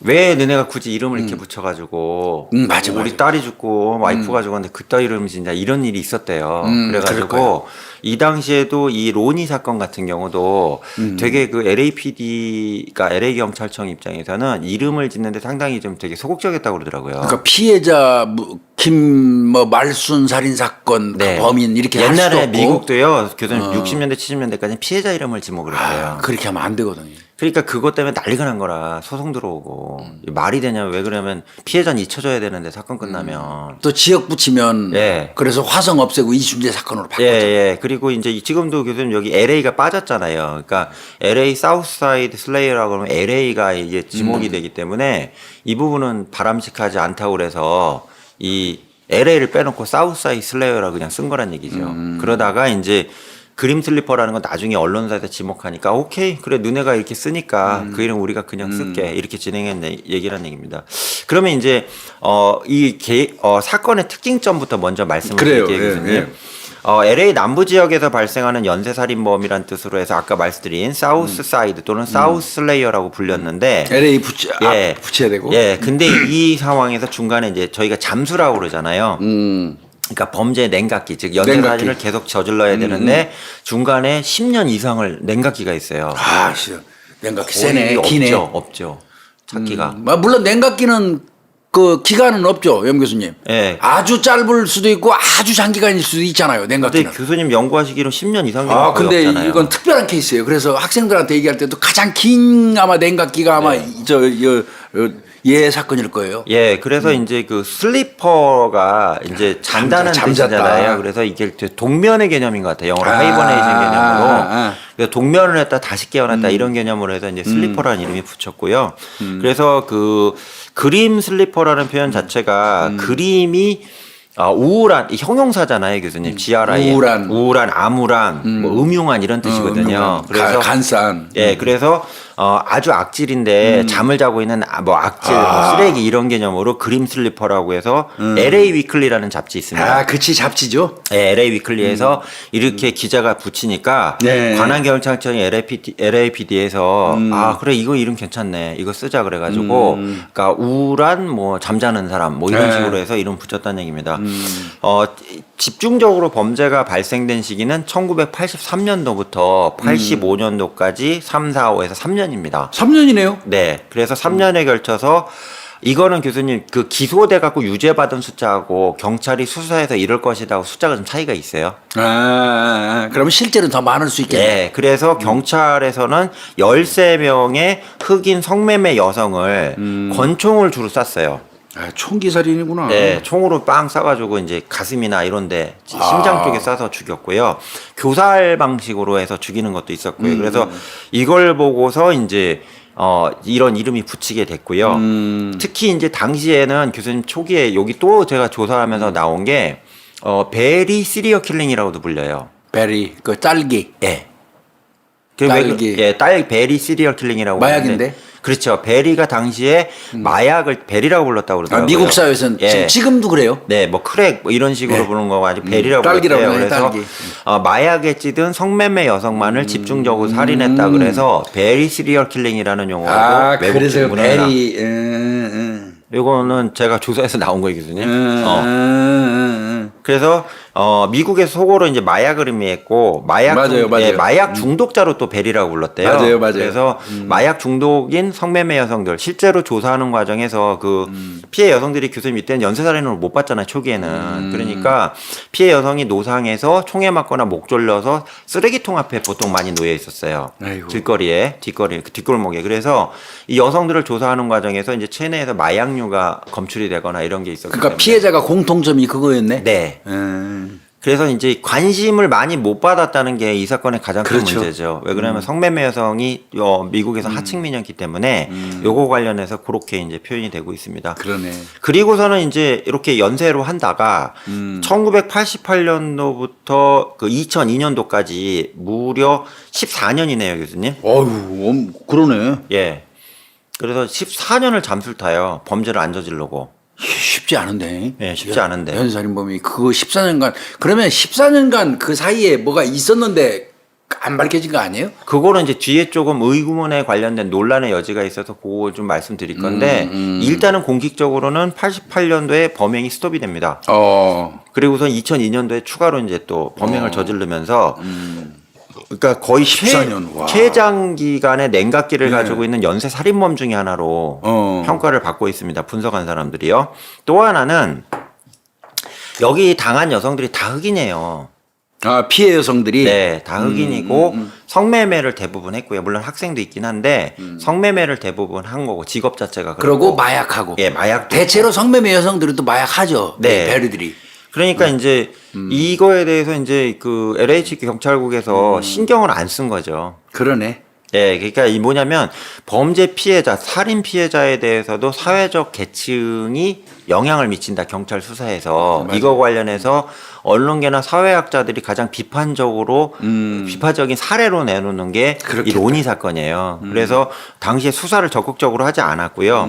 또 하나 문제점은 이건 또 제가 이제 언론 기사를 찾으면서 나온 건데 제임스 라미레즈 아시잖아요. 그 요전번에 했잖아요. 나이트 스토커. 라미레즈 예. 사건. 그래서 이 라미레즈 사건이 동시에 이제 그러네. 비슷하네. 지금 시기가. 시기 일치예요. 그러네. 그게 라미레즈 사건이 80년, 84년도인가 5년도인가 그렇죠. 그래서 이게 초대형 사건이 나이트 스토커 사건이 터져버리니까 거기에 집중했구나. 네, LA 경찰청 교수님 아시잖아요. LA는 저 카운티 LA가 있고 LA시 LA가 있잖아요. 근데 이게 겹쳐서 대부분 범죄 사건이 발생하기 때문에 LA 카운티 셔리프하고요, LA 폴리스 디파트먼트하고 협업을 해서 수사를 많이 해요. 근데 당시에 이 두 개 광역 경찰청이 이 나이트 스토커 사건 때문에 정신이 팔려가지고 난리가 났던 거죠. 그래서 그 당시에 강력계 형사들 있잖아요. 형사들 대거 이쪽으로 다 투입이 됐대요. 아, 라미레지 잡히지는 않고 계속 사건이 터지니까 그러니까 이제 흑인 여성들, 성매매 여성들이 계속 그 쓰레기통 앞에서 죽어나가 총 맞아 죽는 거에 대해서는 관심도 없었고 라미레즈는 백인 여성들이 막 예, 거의 다 주로 했잖아요. 주였고 또 이제 그 되게 좀 농락하는 식으로 했잖아요. 맞아요, 예, 맞아요. 그렇기 때문에 예, 이거 관련해서 이제 그쪽으로만 집중하고 또 하나는 이제 라미레즈 피해자들은 대부분 가정이 온전히 있거나 그리고 집에 들어가서 막 네, 했잖아요. 정상적인 생활을 하시는 분이었기 때문에 이 그 가족들이 난리가 쳤을 그렇죠. 거 아니에요. 그러니까 그런 것들이 영향을 미쳐가지고 아이고. 실제로 특별수사기거나 본부 이런 것들은 전혀 설치하지 않은 채로 그냥 이쪽 그 나이트 스토커에만 몰빵을 해버린 거죠. 그러니까 피해자도 사회적 지위에 따라서 참 대우를 받는다는 게 서글프기는 해요. 그죠? 예, 예. 그러니까 지금은 좀 덜하지만 미국 사회가 당시에는 뭐 아시겠지만 흑백 갈등도 심했고 특히 80년대에는 아시겠지만 교수님 그 슬럼이 이제 오래된 도시들이 슬럼이 발생하면서 흑인들이 이제 그때 이제 마약 관련된 문제들이 많았잖아요. 그리고 그게 대표적인 터진 게 LA 흑인 폭동 교수님 옛날 흑인 폭동 기억나시잖아요. 있잖아요. 예, 그러니까 그런 문제가 있었기 때문에 이 부분에 대해서 굳이 저 흑인 애들 저 여자애들 죽은 거 우리가 굳이 뭐 수사본부까지 차려가지고 티도 안 날 거, 그거 뭐 어떻게 하겠냐 이런 식으로 한 거죠. 그래서 비판을 많이 받는 예, 거예요. 그러다가 이제 80년대 이제 후반에 넘어가면서 NGO 단체 있잖아요. 그렇지. 인권 단체들이 이 문제점을 인지하기 시작을 했고요. 일부 탐사 보도하는 기자들이 도대체 저 여성들이 저렇게 많이 죽었는데 왜 경찰은 꼼짝도 안 하지? 이러면서 그러니까 자각을 하는 이제 백인 기자들이나 이런 그 저널리스트들이 있었대요. 이분들이 이제 탐사 보도식으로 요즘에 많이 하잖아요. PD 수첩 같이요. 이거 조사한 거예요. 조사하는 과정에서 증거 자료는 다 있고 수사는 대충 한 것 같은데 이거에 대해서 이제 소위 말하는 수사력을 집중하는 소위 말하는 수사력 몰빵이 있잖아요. 수사본부 설치를 안 했구만 아예. 네, 네. 그래서 안 했기 때문에 이게 이제 문제가 되기 시작했고 나중에 이제 잡는 것도 이상한 방법으로 잡았지만 어쨌든 그 과정에서는 엄청난 비판을 계속 미국 사회 내에서 받은 내용이라는 얘기입니다. 연쇄살인이 이제 그 정확하게 그 공식적으로 나온 것은 85년도부터 그 이전의 사건에 대해서는 이제 미제로 끝났고요. 이게 85년도에 데보라 잭슨이라는 칵테일 바에서 일하는 여종업원이 있었어요. 당시 29세인데. 근데 이 여성이 그건 이제 흑인이겠죠? 예, 흑인이죠. 예. 그래서 친구를 만난 후 집으로 돌아가는 버스에서 타고서 실종이 됐어요. 내리고 나서 실종이 됐는데 3일 후에 성폭행 당하고 가슴에 정확하게 빵빵빵 3발 맞은 채로 발견된 사건이 있었고요. 1년 후인 1980년 8월에는 한 여인이 성폭행 당하고 총을 맞은 사체로 LA 익숙한 골목에서 또 발견이 됐고요. 당시에 그녀의 몸에는 이제 담요하고 이제 매트리스 있잖아요. 버린 것 같아요. 이걸로 뒤집어 씌워놓은 상태에서 사체 유기도 안 했다는 얘기예요. 안 보이게. 그 다음에 87년에는 1월, 4월, 10월, 88년 1월에 또 9월에 이런 식으로 계속 흑인 여성 또는 술집 종업원이나 또는 성매매 또는 스트리퍼 있잖아요. 이런 여성들이 계속 연속적으로 살해당하는 사건이 발생합니다. 이때는 그 범죄 기간이 짧네요. 네. 1월 했다가 4월 한 3개월. 네. 3개월 뭐 어떤 경우는 뭐 6개월 뭐 그러네요. 그렇죠. 그래서 이제 그 당시 경찰이 이제 경악을 했던 게 보통 교수님 아시겠지만 이게 연쇄 범죄나 살인 범죄 같은 경우는 자기가 범행한 자체를 노출 안 시키려고 그러잖아요. 당연하죠. 그러니까 사체를 뭐 이런 표현 죄송하지만 묻는다던가 그렇죠. 뭐 훼손을 해서 정리를 하는데 그냥 노상에서 바로바로 그냥 쉽게 발견되는 상태로 나왔고요. 더 황당한 거는 뭐냐면 피해자 몸에서 성폭행은 다 당했기 때문에 그렇죠. 체액하고 DNA 또 몸에 타액도 묻어 있었다 보니까 이제 뭐 이불 좀 사용한 것 같아요. 그래서 뭐 체액 이런 것들이 다 발견돼 혈액형은 다 동의로 나왔고 같은 사람인 건 같지만 당시에 교수님 계속 말씀하신 맞아요. 유전자 관련된 어떤 기술이 전혀 없었기 때문에 다만 이 자료는 확보를 해놓고 있었대요. 아 그래도 예. 그리고 유류폰을 가지고 있었던 얘기죠. 1989년 초에 8번째 사건이 발생하는데 이때 이제 이 그림 슬리퍼에 약간 그 외관 내지는 윤곽이 나타나요. 8번째 범죄 때. 단서가 되는구나. 네, 이때부터. 그때 여성이 이제 애니에트라 워싱턴이라는 흑인 여성입니다. 흑인 여성인데 친구를 만나기 위해서 지나가던 차에 이게 동승을 했는데 그 이제 쉽게 히치하이킹 비슷하게 한 것 같아요. 그러네. 그냥 지가 손들어서 탄 거네. 태워준 거죠. 탔는데 운전하던 남자가 갑자기 강간을 하고서는 그놈이 얘야. 예. 어. 그러니까 얘 하는 방식에 이제 범행이 드러난 거죠. 그러고 이제 가슴에 이게 총을 쏘고요. 그 다음에 피 흘리는 몸을요 사진으로 찍었대요. 피해 여성 얘기가요. 그리고서는 차 밖에 던져버린 거죠. 와, 이 새끼 잔인하네. 예. 아니 쓰레기죠. 예. 강간하고 총 쏘고 죽어가는 거를 사진 찍고 밖으로, 차 밖으로 집어던지고. 야. 근데 이제 이 워싱턴이라는 여성이 그 운명의 끈이 참 이분이 그 강하신지 살아나셨어요. 그래요? 그러니까 심장을 피해간 거라고 봐요. 그러네. 예, 쏘긴 쐈는데. 주로 내가 보니까 이 복부에다 쏘는 심장 쪽으로 쏘는 거. 네, 심장도 빵빵빵 쏜 거예요. 그리고 당시에 쓴 게 이제 9mm 있잖아요. 소형 권총으로 그때 총알들이 다 파괴됐거든요. 볼펜만한 거. 네, 작은 총 있잖아요. 손으로 볼펜 이게 요만한 총 있잖아요. 그 뭐 경찰도 막 쓰는 거 무식한 거 말고요.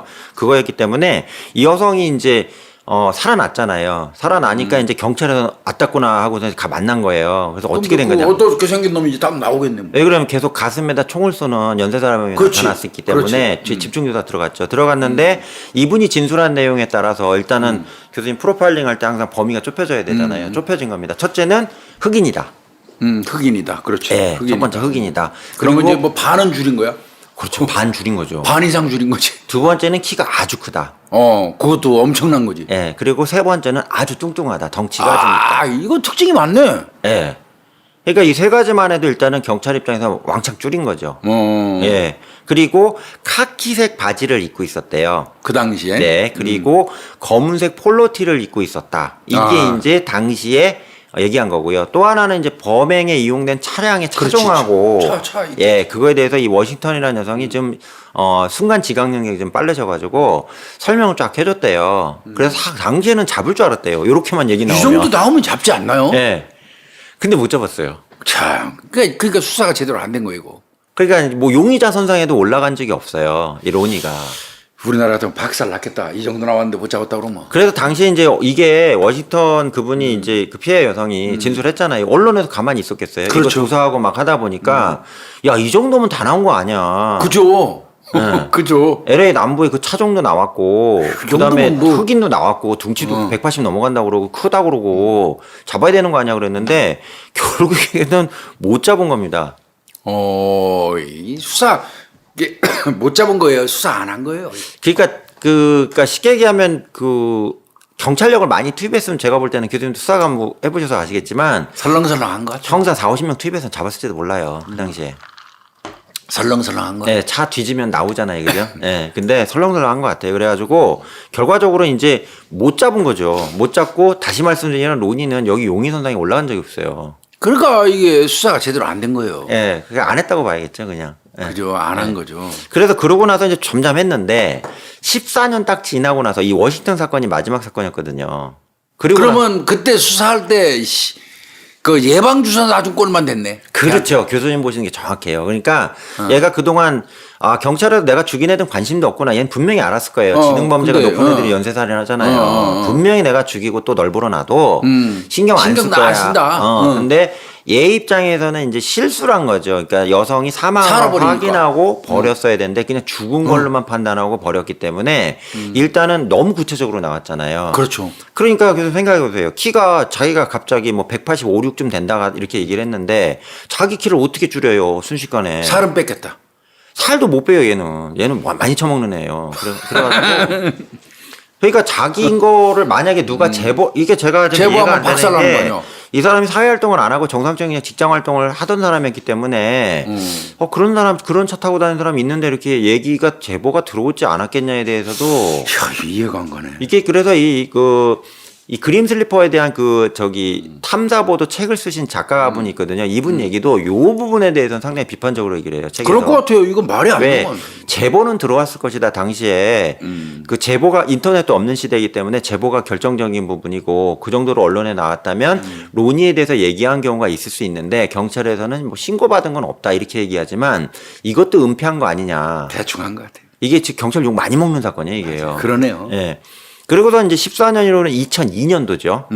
그 3월에 이게 미성년자 유일한 피해자예요. 공식적으로. 아이고야. 15살의 한 소녀가 성폭행하고 살해당하는 사건이 발생합니다. 피해자의 몸에서 채취된 체액하고 증거물하고 DNA 감정을 했는데 역시 마찬가지로 DNA 분석 기법이 아주 뛰어난 건 아니었기 때문에 비슷한 거냐 아니냐만 확인할 수 있었는데 아, 그러니까 동일인의 유전자 거기까지만, 아니냐 거기까지만. 이것만 아는 거네. 거기까지만. 내가 볼 때 그 당시 2002년도 DNA는 한 2010년대에서부터 본격적으로 맞아요. 발달해요. 예. 그 이전에는 유사성이나 동일성 정도 따지는 거예요. 그러니까 갔냐 안 갔냐 정도만 네, 맞습니다. 생각하면 거기서 예. 어렵게 혈액형 도출하고. 예. 예. 그래서 어쨌든 확인을 했는데 이때는 이제 유전자의 일치도에 대해서 보는 이제 기법이 생기기 시작을 한 거죠. 그래서 같은 범인은 맞다. 요건 나온 겁니다. 아, 동일인은 나왔네. 네. 아, 이거 다시 나타났네. 이렇게 난리 된 거죠. 났겠다, 이때. 난리 났었죠. 그래서 이때 경찰이 바짝 긴장을 했고요.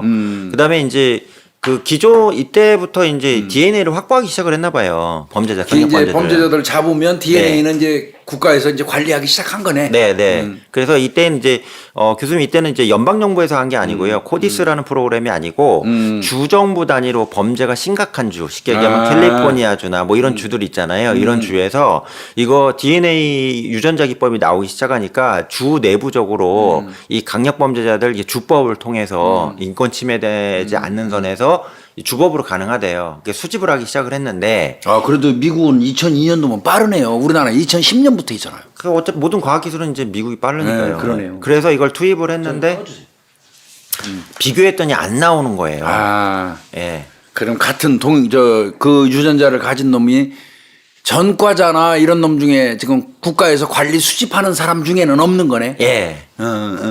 뭐 지문은 아예 안 나왔고. 예. 그러네. 지문이 안 나온 거예요. 지문은 안 나왔죠. 그러던 중 2003년하고 2007년에 두 건이 또 발생해요.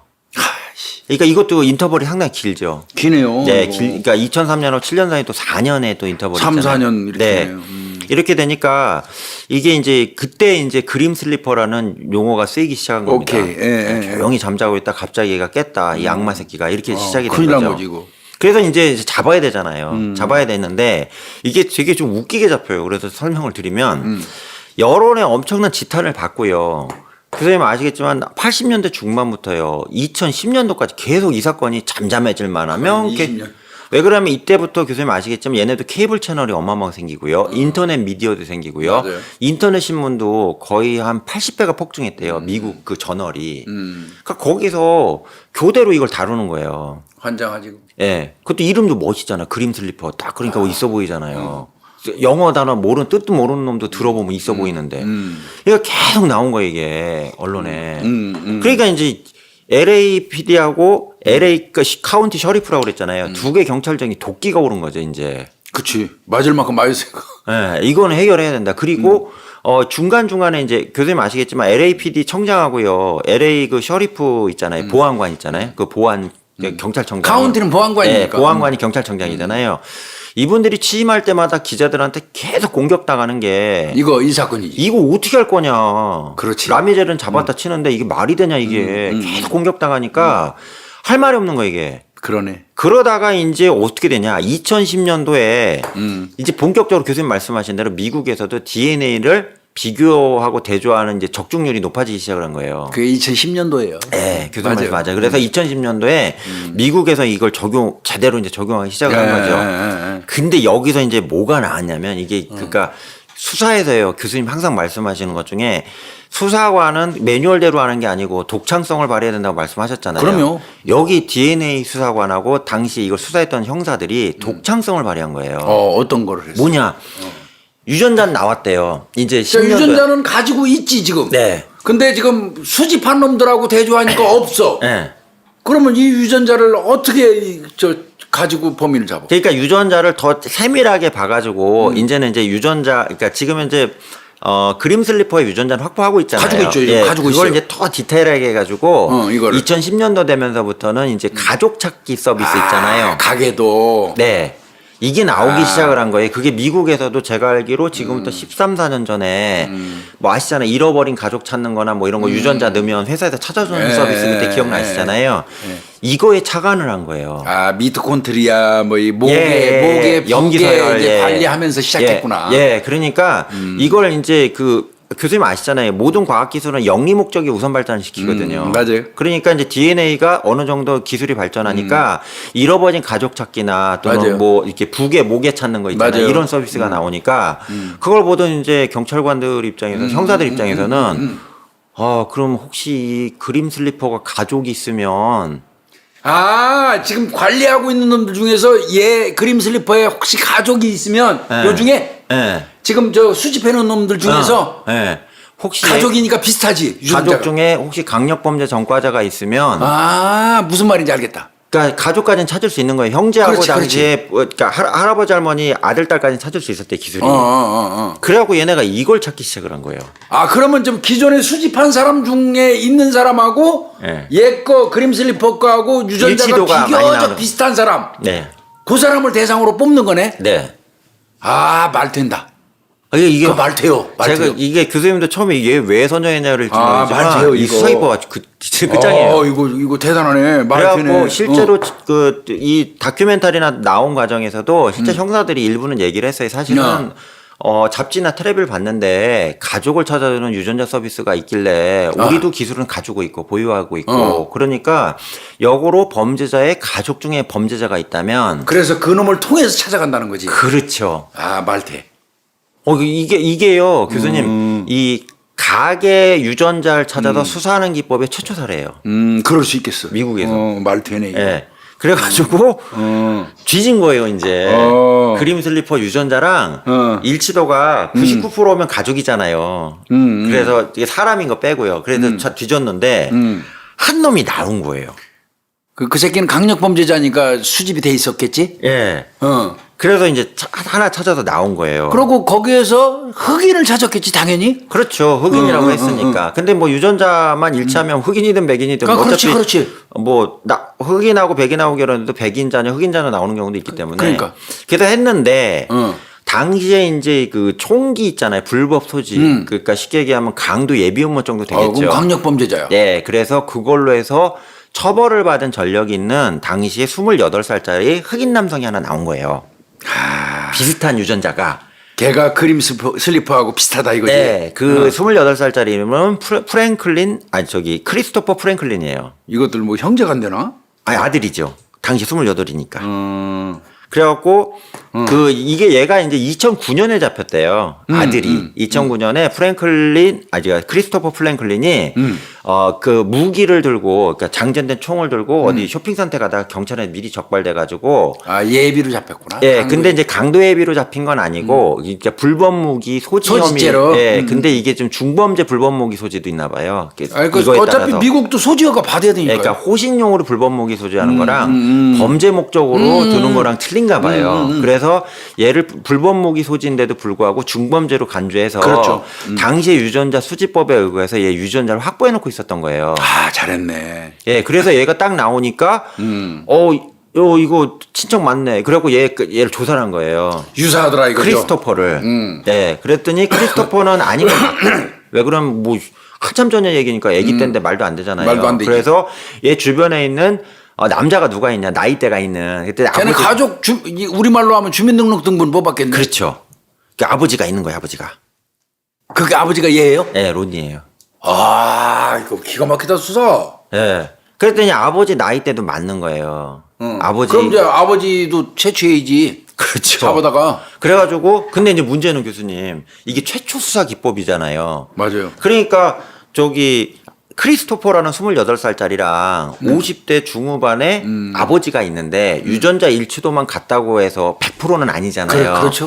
영장이 나올 건 아니잖아요. 그렇죠. 그래서 이 LA 경찰국 경찰관들이 고민을 한 거예요. 제 유전자를 차라리 떼다가 아버지 유전자를 어떻게든 구해다가 미행행 있네. 예, 그 옛날에 그 그림 슬리퍼 유전자들 있잖아. 이거랑 대비해서 100% 싱크로가 나오면 영장이다 이렇게 생각을 한 거예요. 오케이. 그리고 미행을 했대요. 그렇지. 미행할 수밖에 없지. 미행을 했는데 담배꽁초? 예, 이 인간이 이제 주로 LA에 부에나 파크라는 이제 그 약간 그 공원이 있는데 그 부에나 파크에 피자 식당이 있대요. 아, 피자 가게. 예, 여기를 잘 간대요. 아. 그래갖고 여길 가는 걸 미행을 해갖고 피자 가게 그 사장한테 죄송하지만 저희가 중요한 수사를 하는데 이 사람이 오면 우리가 그 형사 한 명을 서빙하는 직원으로 위장을 시킬 테니까 한 번만 양해 좀 부탁드립니다 하니까 뭐 해달라는데 해줘야 되잖아요. 해야지. 그래갖고 이제 얘가 딱 들어와서 이제 이렇게 피자를 먹는데 혼자서 먹었대. 먹는데 거기 이제 경찰관이 이제 계속 서빙을 하잖아요. 서빙을 하고 그래 이걸 뭐라냐면 버스보이라고 그런대요. 영어로 버스보이 그러면 식당에서 이렇게 버스 타는 게 아니고 거기서 이제 서빙해주는 사람들 점원을 버스보이라고 그러잖아요. 버스보이로 위장한 형사가 딱 얘가 로니가 나가자마자 거기 이렇게 먹다 남은 거 있잖아요. 이걸 싹 다 그냥 압수한 거예요. 그래서 쓰던 포크 하나. 그러니까 만진 지점도 형사가 눈으로 다 봐뒀겠네. 네. 그 다음에 플라스틱 컵 있잖아요. 음료수 마신 거, 만지고. 물 마신 거 2개. 마시고. 네, 그 다음에 접시 있잖아요. 금속 접시를 썼는데 그 접시 하나. 그리고 그 피자 이제 꼭다리 남기잖아요. 미국 피자 그 크니까. 끝에. 네. 침 묻었잖아요. 그걸 거기서 나와. 네, 타야겠어. 네, 그걸 싹 수거해갖고 이렇게 튀어버린 거예요, 이제 경찰이. 어. 그래가지고 이제 캘리포니아 주정부에서 운영하는 DNA 분석센터가 있답니다. 여기다 갖다 놨더니 딱 일주일 만에 100%요 이렇게 나온 거예요. 하, 새끼 그래서 잡았구나. 그래서 잡은 거예요. 아. 참 어이없게. 야, 이거 수사 잘했네. 네. 그 당시에 창의적이네. 네. 기존에 확보돼 있는 그 강력 범죄자들의 DNA하고 네. 확보돼 있는 그림 슬리퍼하고 그냥 어느 정도 비슷한 거를 일단 뽑고 네. 그 사람의 비슷한 사람의 가계도를 뽑아가지고 미행을 한 거네. 네. 잘했네 수사. 그래서 교수님 이 용어를 뭐라냐면 패밀리얼 서치라고 그래서요. 패밀리얼이 이제 패밀리에 IR 붙여갖고 AR 붙여갖고 형용사잖아요. 그래서 가계 조사를 통한 유전자 수사라는 용어가 얘네 때문에 나옵니다. 참 훌륭하죠. 훌륭해요. 그리고 그러고 나서 이제 그때 나서 교수님 여기 사진 보이시죠? 여기 사진 보시면 저기 하얀 옷 입은 경찰청장님하고 저기 퍼런 옷 입은 경찰청장님 2명 나오잖아요. 별 4개짜리가 2명이 뜬 거예요. 맞아. 그래서 여기 이제 흰 옷 입은 분은 저기 LA 카운티 보안관 LAPD. 경찰청장이고 그다음에 오른쪽에 그 검은 옷 입으신 분은 LAPD 경찰청장이에요. 이게 얼마나 큰 사건인지 이해가 되시죠? 그러네. 두 사람이 다 모였네요. 예, 미국의 10대 메트로폴리탄 경찰청의 2명의 청장이 직접 나와서 여기서 이 수사 발표를 한 거예요. 우리가 유전자 수사 이때 다 공조했구나 양쪽이. 잡아야죠. 얘네 수건 사업인데.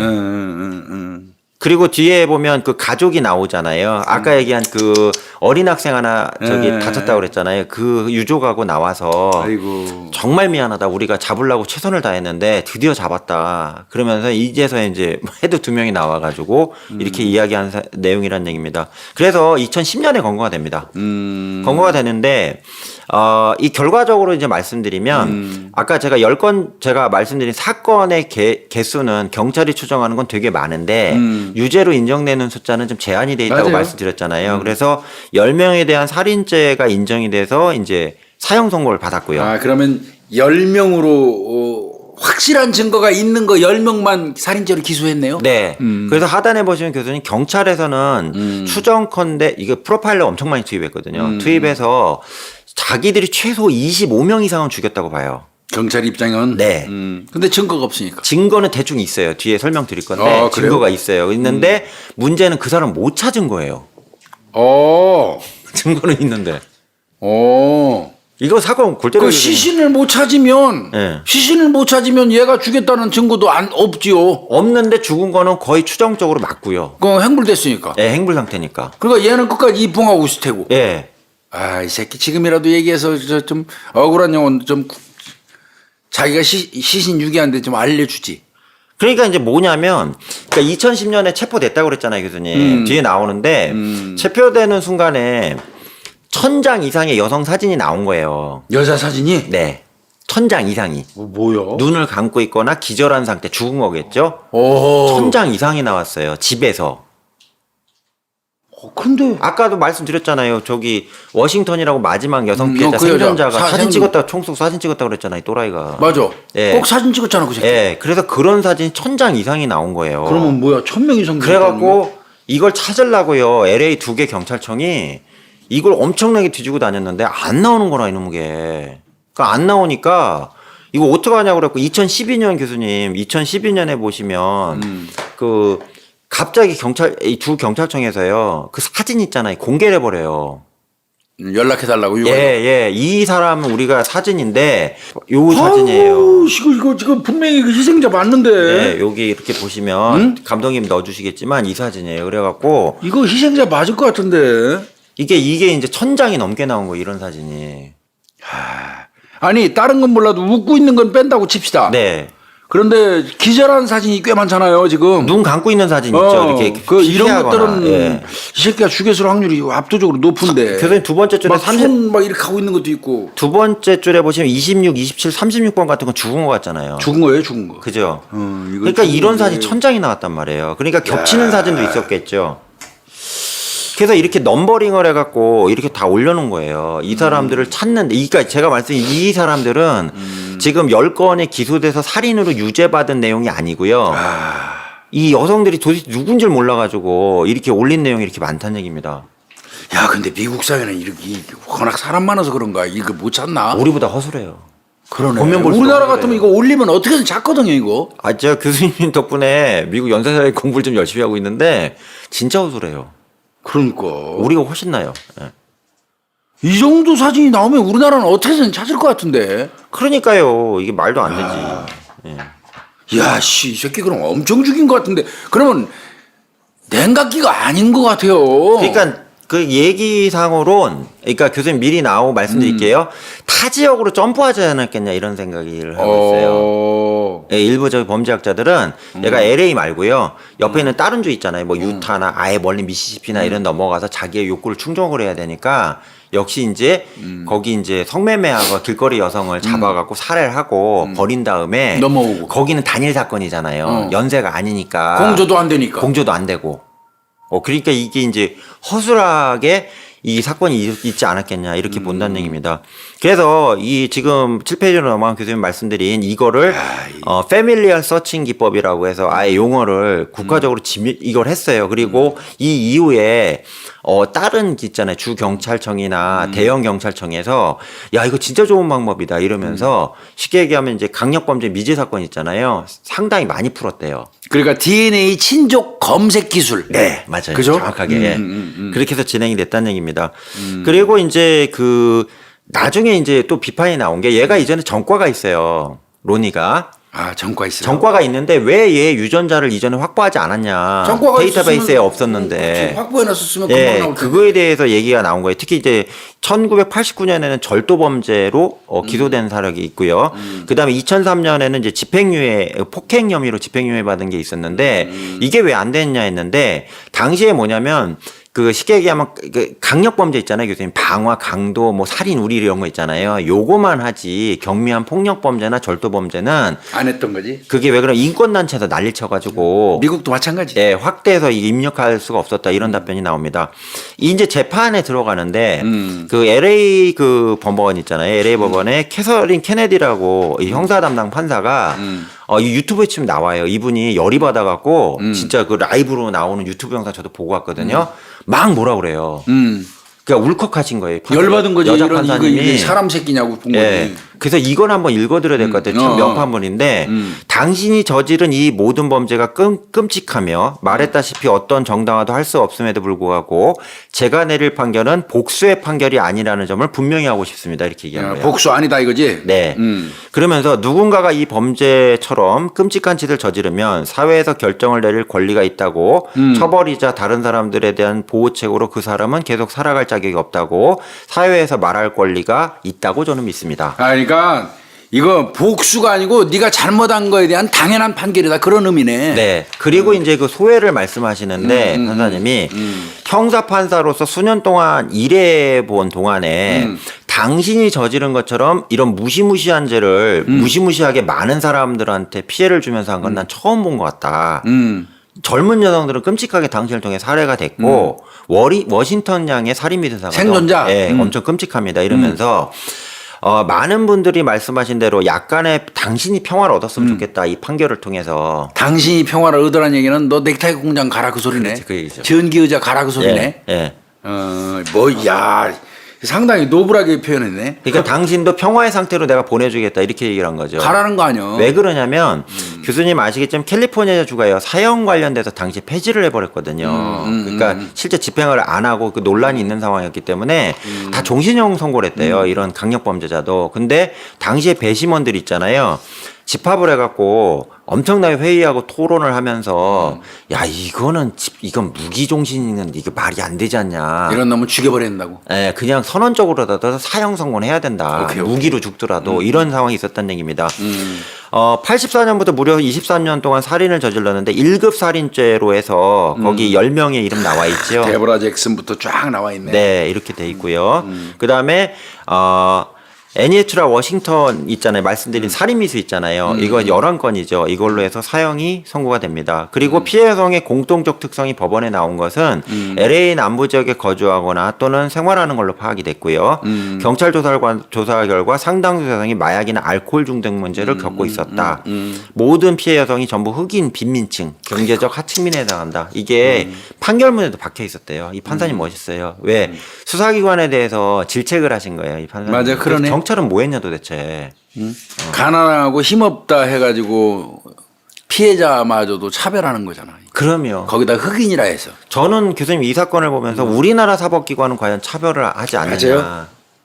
이건 한 번쯤은 진지하게 생각해 볼 필요 있어요. 진짜 저 그렇게 생각합니다. 그럼 이제 마지막으로 제가 거꾸로 역순으로 했는데 로니 데이비드 플랭클린 주의원 도대체 누구냐? 이놈 뭐야. 예. 이제 말씀드렸는데 1952년 8월 30일에 태어났고요. 이 새끼 나이도 안 예, 많아. 안 많아요.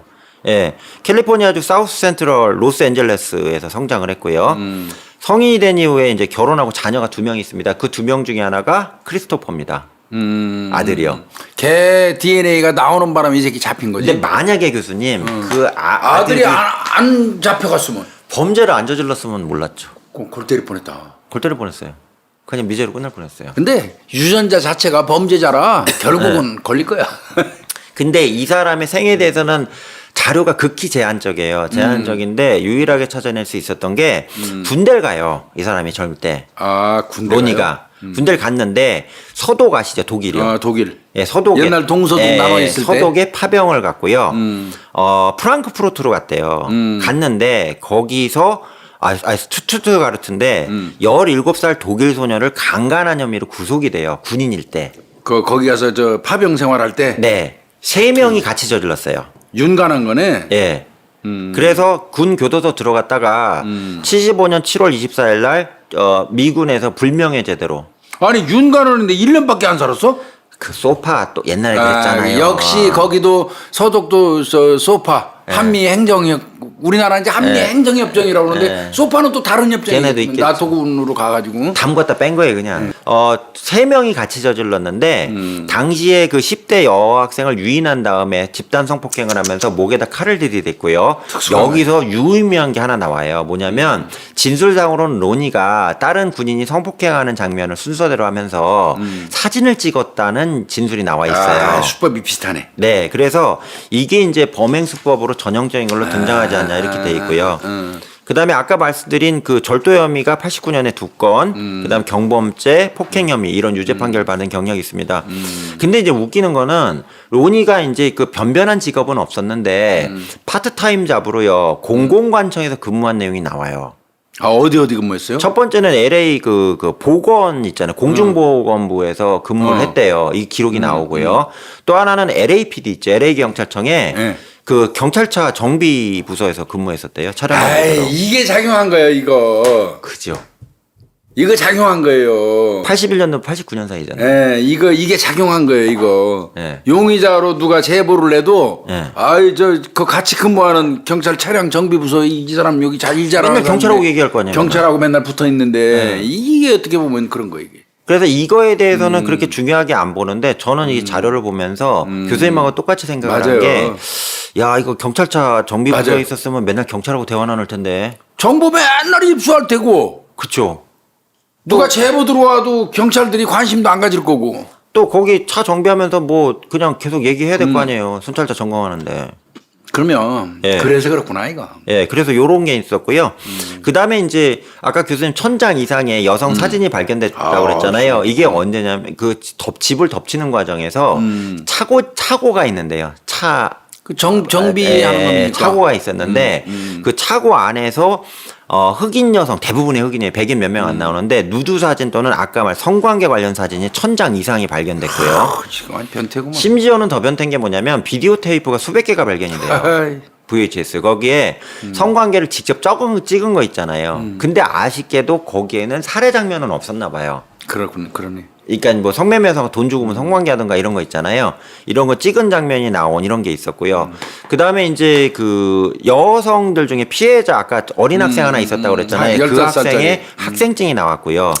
그 다음에 에이. 이제 운전면허증하고 이런 게 나와서 이걸로 이제 유죄가 다 인정이 됩니다. 그래서 10명은 특정을 했구나. 예. 증거가 있어서. 그리고 2010년에 검거됐지만 교수님 2016년에 재판이 진행이 돼요. 왜 그렇죠? 그게 왜 그러냐면 아까 말 천장이 있잖아요. 아, 그거 찾느라고. 이게 찾느라고 이게 뒤죽박죽 엉키다 보니까 기소를 이제 검사도 못 붙인 거예요. 그러네. 그래서 이거 추가 수사를 경찰에서는 이게 뭐냐면 사후 약방문이라고 그러나요? 뒤에서 어쨌든 자기들은 수사 열심히 하는 역량을 보여야 되니까. 그러니까 LA 카운티 경찰하고 LAPD 입장에서는 이 아까 천장의 사진 있잖아요. 이걸 대충 허투루 넘어갔다가 또 덮었다 이런 얘기 박살나지. 나올 것 같으니까 이때부터 죽기 살기로 이 천장의 사진을 기반으로 해서 탐문을 하고요. 여성들을 찾기 시작한 거죠. 그 과정에서 교수님 아까 말씀드린 2012년에 아까 사진 보여드린 공개 수배를 통해서 피해자 가족이나 누구 아는 사람 있으면 제보 좀 해봐요. 이렇게까지 진행이 된 거란 얘기입니다. 그러다가 이제 2016년 되니까 도저히 이제 안 되는 거죠. 그래서 10건 있잖아요. 살인 10건에 대해서는 확실하게 본인도 인정하고 했으니까 기소를 하게 됩니다. 근데 여기서 또 웃긴 게 뭐가 있냐면 이제 재판 끝나고 이제 배심원들이 유무죄 결정하고요. 형량도 권고해야 되잖아요. 배심원들이. 근데 배심원단이요. 이게 엽기적인 게 36시간을 갇혀 있어요. 36시간을. 못 나가겠구나. 하루 반. 못 나가게 했어. 예. 워낙 많으니까 방대하고. 그러니까 이 사람들 입장에서도 이제 그 보통 다 종신형을 선고하는 게 일반적 패턴인데 사형을 선고하는 건 당시 주 법 체계에 대해서는 이것도 좀 파격적인가 봐요. 그래서 배심원들 간에 이걸 어떻게 되냐. 그러고 36시간 동안 난상 토론을 했고요. 결과적으로 이거는 종신형은 안 된다. 이거는 선언적으로라도 사형 선고를 해야 된다. 이런 결정을 하는데 무려 36시간이 걸린 재판으로 아주 유명한 사건이란 얘기입니다. 배심원들도 고생했네. 예. 그리고 이제 배심원들이 그때 얘기하면서 상당히 그 아까 판사님 얘기한 거하고 똑같은 얘기를 했어요. 그 피해자들이 겪었을 그런 경험들이나 이런 건 놓고 봤을 때, 그리고 여죄는 많은 것 같지만 에이구. 넌 참 나쁜 놈이야. 이렇게 정리한 사건입니다. 근데 이제 웃기는 건요, 교수님. 사형 선고를 받았는데 사형이 진행은 안 됐겠죠. 얘네가 안 하고. 집행은 안 했겠지. 우리나라랑 비슷했겠지. 예. 근데 안 했는데 이제 2020년, 재작년이네요. 그러네, 얼마 안 됐네. 예, 3월 28일 날 예. 산 쿠엔틴 그 주립교도소예요. 그러니까 중교도소입니다. 주립교도소인데 주립교도소의 독방에서요 자다 죽었어요. 이거 이 새끼 너무 편하게 갔는데 이거. 그러니까. 자다 죽으면. 자다 죽었어요. 그럼 몇 살? 67세? 예. 너무 이 새끼 편하게 갔네 이거. 사람을 그렇게 죽인 놈의 새끼가. 그래갖고 이게 또 제가 기사를 찾아봤더니 교수님 2020년에 또 난리가 난 거예요. 미국 언론에. 그러겠네 이거. 이거 왜 이렇게 했냐고. 저 주사라도 먹이고 보내야지. 그렇지. 전기로 지져버리던지. 네. 그래서 사망체로 발견돼서 부검도 했대요. 부검을 했는데 여기서 조금 약간 나오는 게 뭐냐면 지병도 없었고요. 특별히 죽을 것도 없고 당뇨 이런 것도 없고 멀쩡한데 갑자기 죽었어 돌연사야 이렇게 발표하면서 이상한데. 예, 사인에 대해서는 보완 내용이라고 이렇게 정리하고 마무리된 사건입니다. 아 그거. 이거 뭘까요, 교수님? 애매하네. 예. 왜 그럴까요? 누가 보낸 거 아니에요? 그래서 두 가지로 나와요. 지금 언론에서는 첫 번째로는 그 미국 교도소 내에서도 아주 쓰레기틱한 그 재소자에 대해서 테러 린치를 가하는 게 있대요. 그렇죠. 그래서 이 사람을 대상으로 교도소 내에서 그 저 앙금이 있으니까 저 나쁜 놈 저거 저 밥 잘 먹고 있네 이러니까 또 이 사람이 희덕대고 다녔대요. 그래가지고 이 사람을 대상으로 재소자들이 린치를 가해서 그러니까 패 죽여버린 건지도 모르잖아요. 그러니까 티도 안 나게 왜 그러냐면 부검한 이후에 부검 결과를 보완 사항으로 붙였다는 게 그러니까 줘 맞은 것 같은데. 이게 하나고요. 두 번째는 자기 입장에서 어차피 비전이 없으니까 스스로 목숨을 끊었을 가능성 두 가지인데 교수님 말씀 따라 스스로 자살을 했다면 자살했다는 걸 공개하면 되잖아요. 하면 되죠. 이거는 자살은 절대 아니에요. 예, 근데 자살했다고 하는 순간에 어차피 교도관들도 처벌은 받게 돼 있고 징계도 받게 돼 있는데 그거 하나도 없이 마무리가 됐다는 건 교수님 의견대로 안에서 린치를 통해서 티 안 나게 맞아 보낸 것 같아요, 누가. 그런 느낌의 얘기도 나오고 있다는 얘기입니다. 보낸 것 같아요. 아, 이 새끼고. 아, 나는 이거 레노 데이비드 프랭클린 이거는 이제 뭐 학생들한테 강의할 때 네. 휴지기, 냉각기가 긴 사건 유형으로 이제 대충 설명하고 말았는데 근데 이거 염 교수님 생각은 어때요? 우리는 지금 10년 이상의 냉각기, 14년의 냉각기로 네, 이제 14년. 공식적으로 발표된 게 그러니까 네. 보지만 네. 사실은 천여 명 찾는 데서 몇 명이라도 찾으면 그 사이 중간중간에 껴있다면 냉각기가 오히려 없을 수도 있지 않나요? 저는 냉각기가 없었다고 봐요. 그렇죠. 예. 이거 냉각기가 공식적으로 드러난 게 10건밖에 기소를 못해서 냉각기로 보는 거지. 네. 피해자들은 아마 더 많이 있고 계속 범행해서 냉각기가 없었을 것 같은 느낌이 들어요. 왜 그러냐면 교수님 이게 1000명, 이거 황당하네 이게 이제 진짜. 하나 둘셋넷 다섯 여섯 일곱 여덟 팔 육 사 그거만 해도 40명이에요. 40명 42명 이거를 그때 공개한 인터넷 사진이거든요. 그러니까 근데 미국이 그렇게 허술하나요? 이렇게 공개를 하는데도 이거를 못 찾는단 말이에요? 네, 못 찾는데요, 교수님. 왜 그러냐면 미국이 교수님 아시겠지만 불법 체류자들도 몇 백만 된다고 그러잖아요. 그 미국 사회의 문제점이 가보셨잖아요. 그거라더라고요. 예. 우리나라처럼 호적 관리, 인적 관리가 안 되는 이유가 불법 네. 체류자가 압도적으로 많아서 어마어마하게 많기 때문에 그래서 이게 효율적으로 인원 관리가 안 된다더라고. 그리고 또 교수님 아시겠지만 얘네가 그 우리 같은 주민번호가 아니라 사회보장번호. 네, 소셜 시큐리티 넘버로 있잖아요. 그렇기 때문에 우리 주민등록하고 체계가 틀리다고 맞아요. 그러더라고요. 그렇기 때문에 만만치는 않은 것 같습니다. 이거 그림 슬리퍼. 참 이름도 그림 슬리퍼. 냉혹한 잠꾸러기? 잠자는 사람? 예. 오늘 또 계속 있죠? 이거 엄청 많죠? 아유, 끝도 없어요.